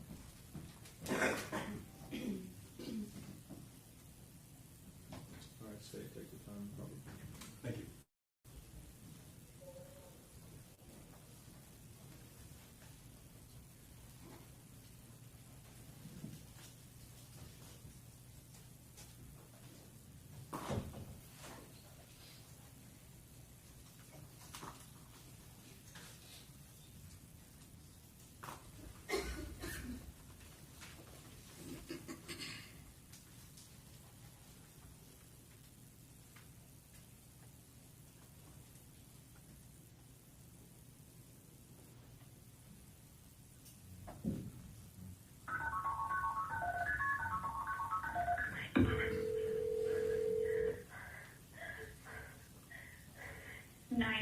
Where is your emergency? 1478 Caven Road. What's happening at 1478 Caven Road? Someone with my niece on the clock. I don't know. I just pulled up, but we need EMS, like, immediately. Please. All right. Your niece was left in the car? Is she breathing? I don't know what that happened. I have no idea. I can't even fathom this right now. My nephew just... Can you get to her so we can answer some questions? No, I don't know what's going on. I can't. My mom is I can't. I literally can't. I have no idea. Talk to your dad if he's with your niece? My dad, it has her right now. My dad has her. Oh, Lord. How old is your niece? Oh, my God. This is really, really, really bad. Oh, no. Oh, ma'am. Oh, yep. My name is Rebecca Tucker. My parents are named Tracey Nix. Okay. Ma'am, how old is your niece?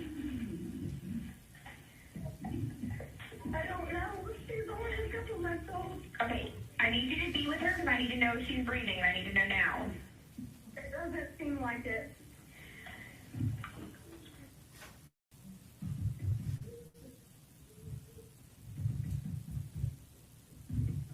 Okay, so it doesn't seem like she's breathing. No. Do you know how long she was left in the vehicle? I have no idea. I just pulled up.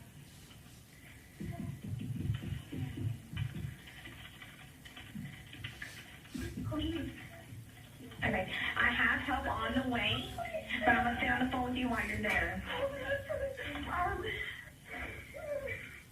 Oh Lord. Okay, can you? Well, I have my 12-year-old son.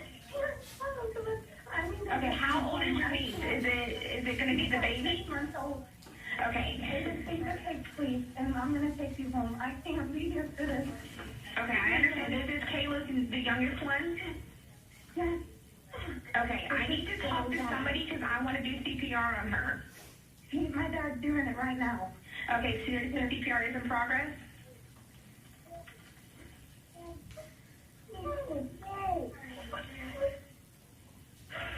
Are you doing CPR? Oh my God, she's dead. Okay, how does she look? Her eyes are open. She's not moving or breathing. Eyes are open, not moving or breathing? My son's home. That's correct. Hey, are you on my son, baby? No. Oh my goodness. This is. I'm sorry. I keep touching. I can't. Okay. Come on, honey. Finish up, please. Let's go. Oh my goodness gracious. Oh Lord. Okay. Okay. I know that you're wanting to leave. Is there any way I can talk to somebody that's there? Is Tracey there? I don't know where she's gone to. I don't know where she is. I don't know. Okay. Does your dad know how to do CPR on an infant? Yes, he does. Dad, you're doing it, right? Yes, he's doing it. Oh my goodness. Okay, I know you just got there. Is there any way that somebody can answer how long she's been like this? Mom! I don't know where she's at. How long was she in the car? A while. She was in the car. Took her to lunch with you. Okay. All right, ma'am. Okay, so she took her to lunch with her, and then whenever she got back, she was just left in the car? Yeah. Yes, ma'am. I know y'all want me to say I have to take my son home. He cannot. I can't do this with him here. So, can your mom call me? Yeah.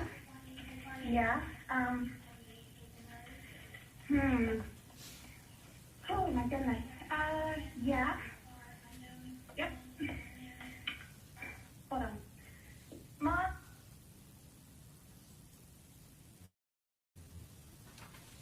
Your Honor, the state's concluded publishing State's Exhibit 3. All right.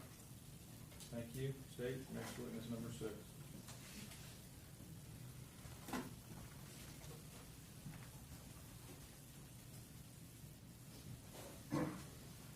Yes, Your Honor, the state would call Gabriel Kuhn. And I did admit that this can be evidence without objection, right? Gabriel? This was admitting the evidence without objection, correct? That's correct. All right, and Gabriel Kuhn, thank you.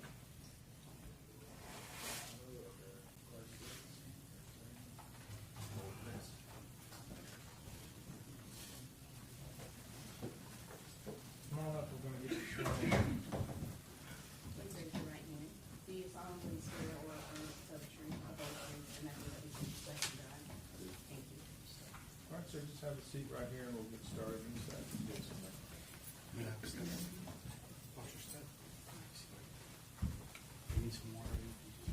Okay, thank you.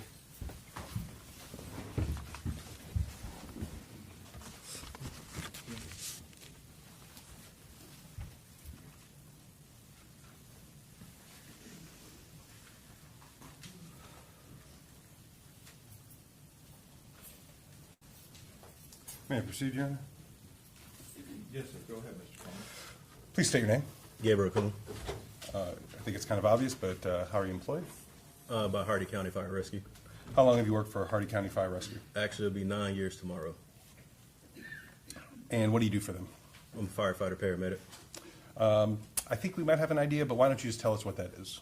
So firefighter paramedic, of course, you know, the firefighter part, you know, we're in charge of suppression of all kind of fire incidents. Then the paramedic part is just the EMS part, emergency medical services. So any kind of emergency, medical emergency that people have, we'll go out and respond to it. So we're dual certified in both of those. And do you require any specialized training when it comes to the medical aspect? I'm sure at the firefighting, yes. I don't mean to ignore that. I did with Hardy County Fire Rescue, I did 4 years as an EMT and 5 years as a paramedic. So it's about 3 months to 6 months for EMT school, another 11 months with paramedic, and about 6 months for to become a firefighter. So you pretty well trained on rendering medical assistance? Yes. And I'm sorry, how long you said you've been doing that again? 9 years tomorrow. And let me ask you this, sir. Were you doing the same type of duty since it was 9 years on November 1st of 2022? Yes, sir. And let's just get to why you're here, okay? Do you recall participating in attempting to treat 7-month-old Uriel Schock on that day? Yes, sir. I was a charged paramedic. Can you explain how you became involved? So I was on a rescue that day. So we got dispatched to the call, and I believe it came out as a cardiac arrest. And with the additional notes, they said that the child has been left in the car since around noontime. Okay. And so how did you get there that day? We was in a rescue, the ambulance, and so we drove there to the scene. And do you remember where you went to? Yes, we went to, you want the address? You can refresh your recollection if you need to. Yeah, 1478 Kazan Road in Wauchula, Florida. And what was going on when you got out there, sir? So when we arrived on scene, I think we was more directed to go towards the back of the house. As we was approaching, I guess it was the grandfather. He was kind of in a hysterical state. He already had pulled the child out of the back of the vehicle and had her on the ground. You know, like I said, he was hysterical, crying. It looked as if he was trying to do CPR. When we arrived, we parked the rescue probably about a couple feet away from it. I exited out of the vehicle. I walked around, picked the patient up, and at that time, you know, I can feel how hot she was. Let me stop you there, sir. And when you say patient, are we talking about Uriel? Yes, sir. And was Uriel a child? Was she an infant? Yeah, she was an infant. Okay. Now you said you picked her up. You noticed she was hot. Yes. So when I picked her up, I could feel it through my gloves. She was just hot to touch. She had on, I would say, something that you would normally put a child in during the wintertime. It was like a long sleeve onesie, like a real fuzzy onesie. Did you notice anything about the onesie she was in? Yes, it was very damp. Damp, you said? Damp. Okay. From, you know, sweating. Okay. So once you pick her up, what did you do at this point? At that point, we went ahead, because we used the back of our rescue. We use it as more of like a controlled environment. So we entered into the rescue, and that's when we started proceeding to do CPR efforts at that time. And so is doing CPR on an infant a little more different than you would normally do? It can be. It could be more of a little bit more traumatic. But okay. Now, what else are you doing? You're doing CPR, or what other types of medical treatment are you rendering? Yep, so we're doing CPR, which is chest compressions at that time.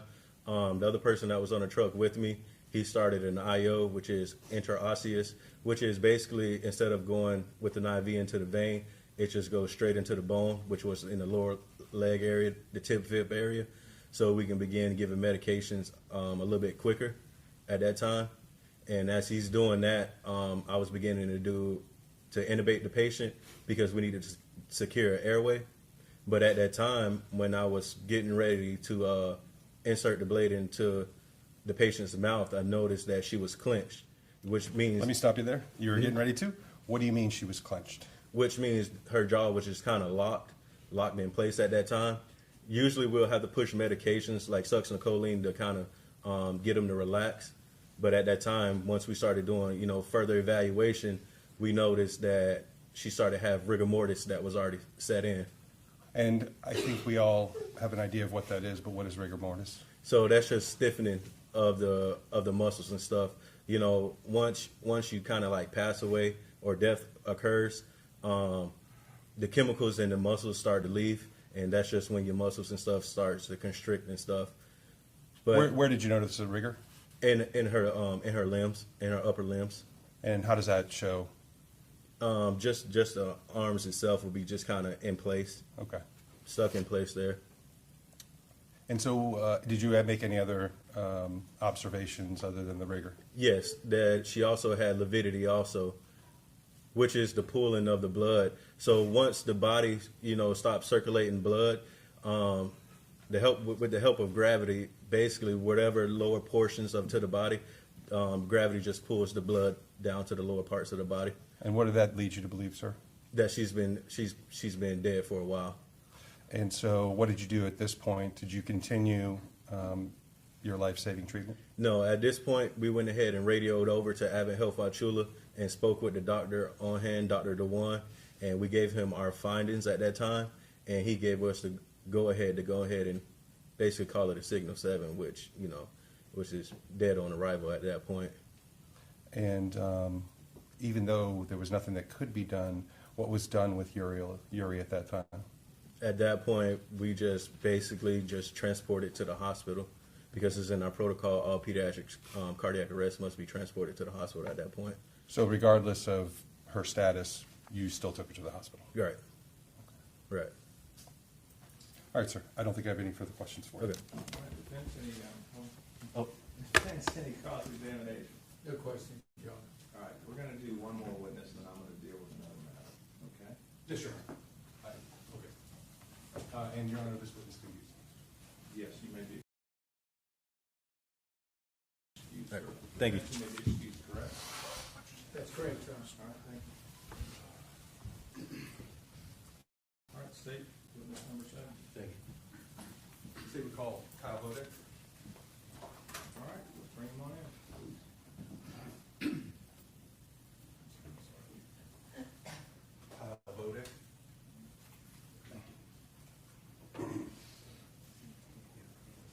Raise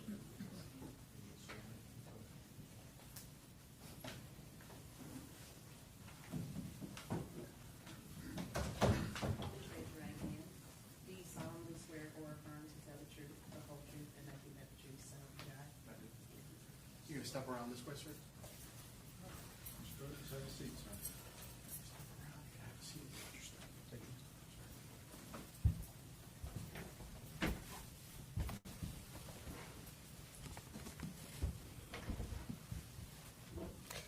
State your name, sir. How's it going? James Kyle Bodek. And what do you do for a living, sir? I'm a firefighter paramedic for Hardy County Fire Rescue. And how long have you been doing that for? Going on 12 years now.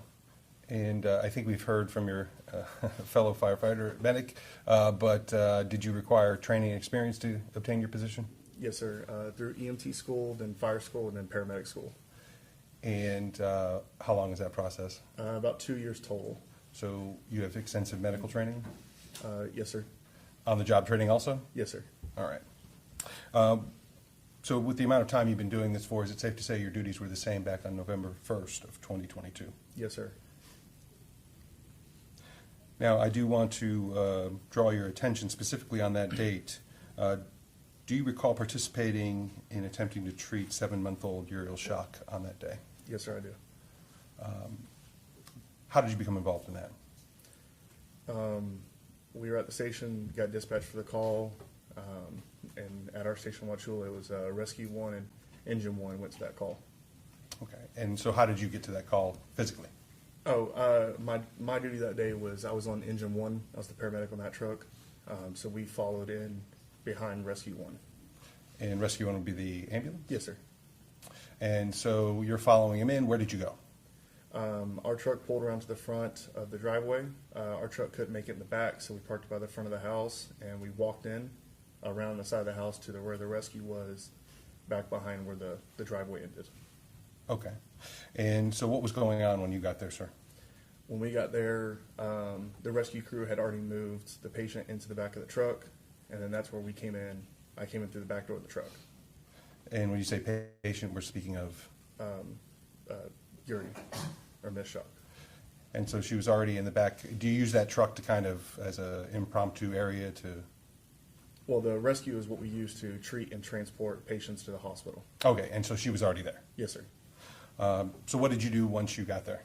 Or once you noticed all that? They had continued CPR from the family on scene. We took off the patient's clothing to expose her, which is normal for us. Started at IO, which is a needle that goes into the bone that we can help give medications to. What else? Did you make any observations when you were removing the clothing? Yes, the clothes were soaked from sweat, and she was hot to the touch. What was the weather like that day? It was hot that day. We had done training early in the day. It was warm. You said that you were speaking of the IO. I think we heard about that a little earlier. Yes, sir. At some point, did you continue to give her life-saving treatment or no? So I was placed at the bottom, and so my job would have been the IO and medications. They were doing CPR, and my partner at the top was trying to do intubation. He noticed that her mouth was clenched shut, and at that point we started noticing that the hand had rigor mortis already in it, which means the muscles had already contracted and they don't move anymore. And then we noted lividity once we turned her over a little bit to her back, which is the pooling of blood. So at that point, and your partner, would that have been? Mr. Gabriel Kuhn. Okay. And so at that point, what was decided to do? We were already trying to turn the truck around to get to leave, and once we saw those signs, those are obvious signs of death for us. We had contacted the hospital through the radio to get permission to discontinue CPR at the time. And did you do that? Yes, sir, we did. We contacted the ER physician at Abbott Health Wauchula, which was Dr. Dewan, explained to him what we had, and he gave us permission to discontinue CPR because at this point, no further action would have changed anything. And then from there, because the way the scene was, we transferred her to the hospital to get her away from the scene. And what do you mean the way the scene was? Just the chaoticness of law enforcement there. This situation has happened there before, so then we had left to kind of free up, I guess, to where she could be at peace at somewhere else, not left on scene. Thank you, sir. I have no further questions. I have no questions, Your Honor. We're gonna take a break, and he's released. Yes, Your Honor. Okay, so, members of the jury, we're gonna take an early lunch. If y'all could get back around 12:15, please. All rise. All right. Please leave your notepads on the chairs.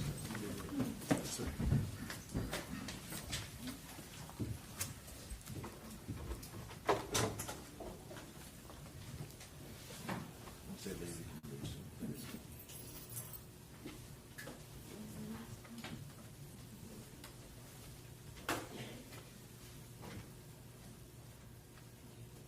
You may be seated. Everyone have a seat. Everybody in the gallery. I made a rule. We're on the record. Somebody's taking pictures. I have one person that's a designated photographer. Is anybody in that gallery using their camera? Raise your hand if you are, besides the designated photographer that's in the front row. All right. I'm gonna make it real clear. We have the TV, we have the live stream, they have rules, they're following the rules. If I catch a cell phone in anybody's hand, except the designated photographer and the reporters in the front, and they're people that work for the rules, you're gonna be ejected from this courtroom, and you will not be allowed back in. Does everybody in this courtroom understand that? This is a very serious matter, and I'm going to enforce the rules. If you cannot handle that, go home and watch it on live stream. Don't do it in my courtroom. We are adjourned. I do need to speak to the lawyers in the back, on the record.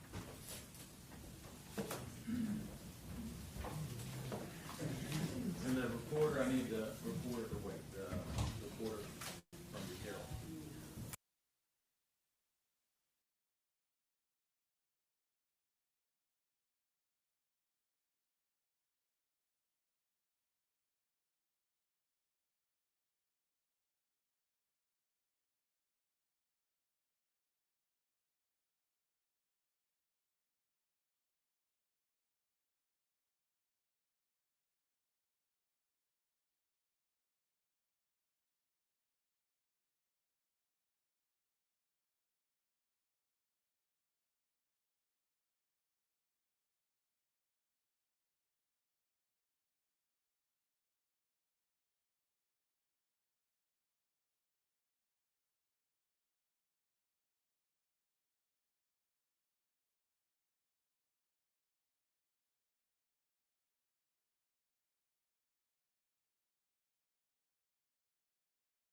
also the typical resolution on screen up to 72 units per inch.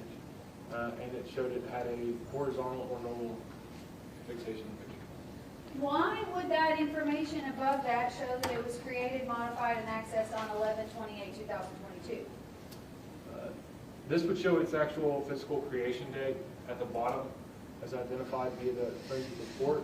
At the top, it's essentially showing that this photograph has been created, modified, and accessed at a different time. It's identifying that this is the original date capture of when this actual picture was taken, and essentially this photograph was potentially imported, sent, uploaded. It was placed in another program, and it actually identifies the source file here, where it says JSON Mobile Library SMS, which is a formatting of text messages, and it shows that it was placed in as an attachment, and then it has its metadata associated specifically with the photograph.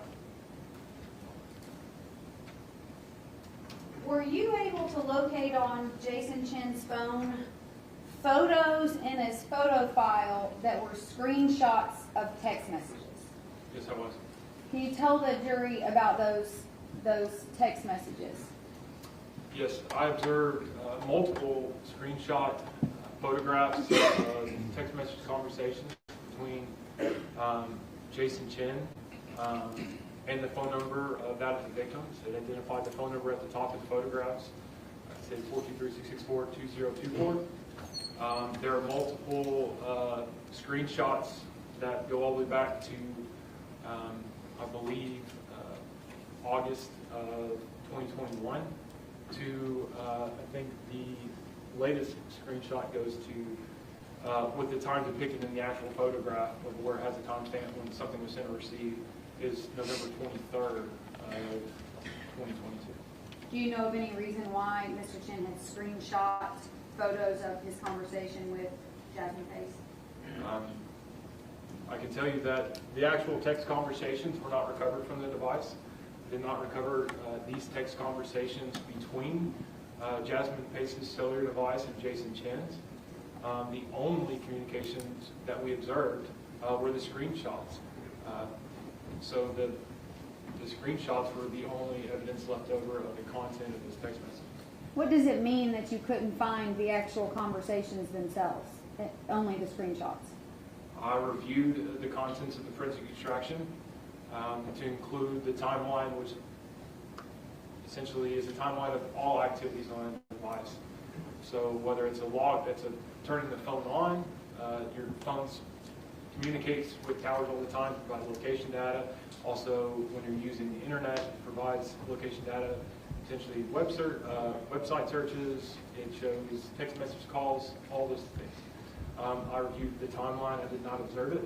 I went back through the messages portion of the forensic report to find these conversations within the device. I also reviewed other potential ways, such as call logs and things, and trying to find any ways that these were associated with that device. Like I said, that sometimes things can be recovered in the forensic extraction. Sometimes it has the ability to recover things that were deleted, and a lot of times it is not. So the only evidence at the time we had of the actual content were the text messages, because the actual text message were gone.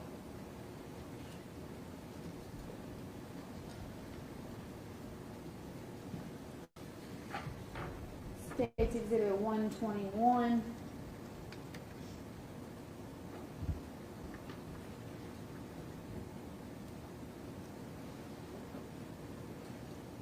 Do you have an iPhone? My wife has it. Do you have experience with iPhones? I do. Have you worked, when it comes to downloads, have you worked extensively with iPhones? Yes, they're about 50% of the phones we deal with. If an iPhone sends a message to an iPhone, what color is the text? An iMessage, the way it's communicated in an iPhone would come up as a blue colored device. And if it's transmitted in green, it means either that device, the iMessage communications were not occurring. That could be for different reasons, such as the device was on, or that device that it's communicating with is not an iPhone itself, and it's an Android-style platform, which then you're not able to communicate via iMessage. You're communicating through a different platform in terms of SMS and MMS text messages. What does it mean that, did Jasmine Pace have an iPhone? Yes, per family's reports and her cell phone reports. Did Mr. Chin have an iPhone? Yes, that's correct. What does it mean that these texts are green? It means that iMessages weren't allowed to be completed at that time, essentially. Whether it means a device change or that device didn't have the capabilities of communicating. So it could be a few things. Based on other messages in the phone, were you able to determine what date these photos, the photo and the text were sent? Correct. What date? It identifies, you want to have the pointer? I'm sorry, I keep taking it from you. The date itself, it's going to say Wednesday at 11:46 a.m. The way that it would identify it, essentially, if we were to look at the metadata, it would identify potential creation date or access date, which would further give us the year range as well. So even though it's only saying Wednesday at 11:46, based on the screenshot, the metadata would show us the year that it was created in, essentially. So it shows Wednesday, 11:46, and based on my knowledge of metadata, that would refer to 2022.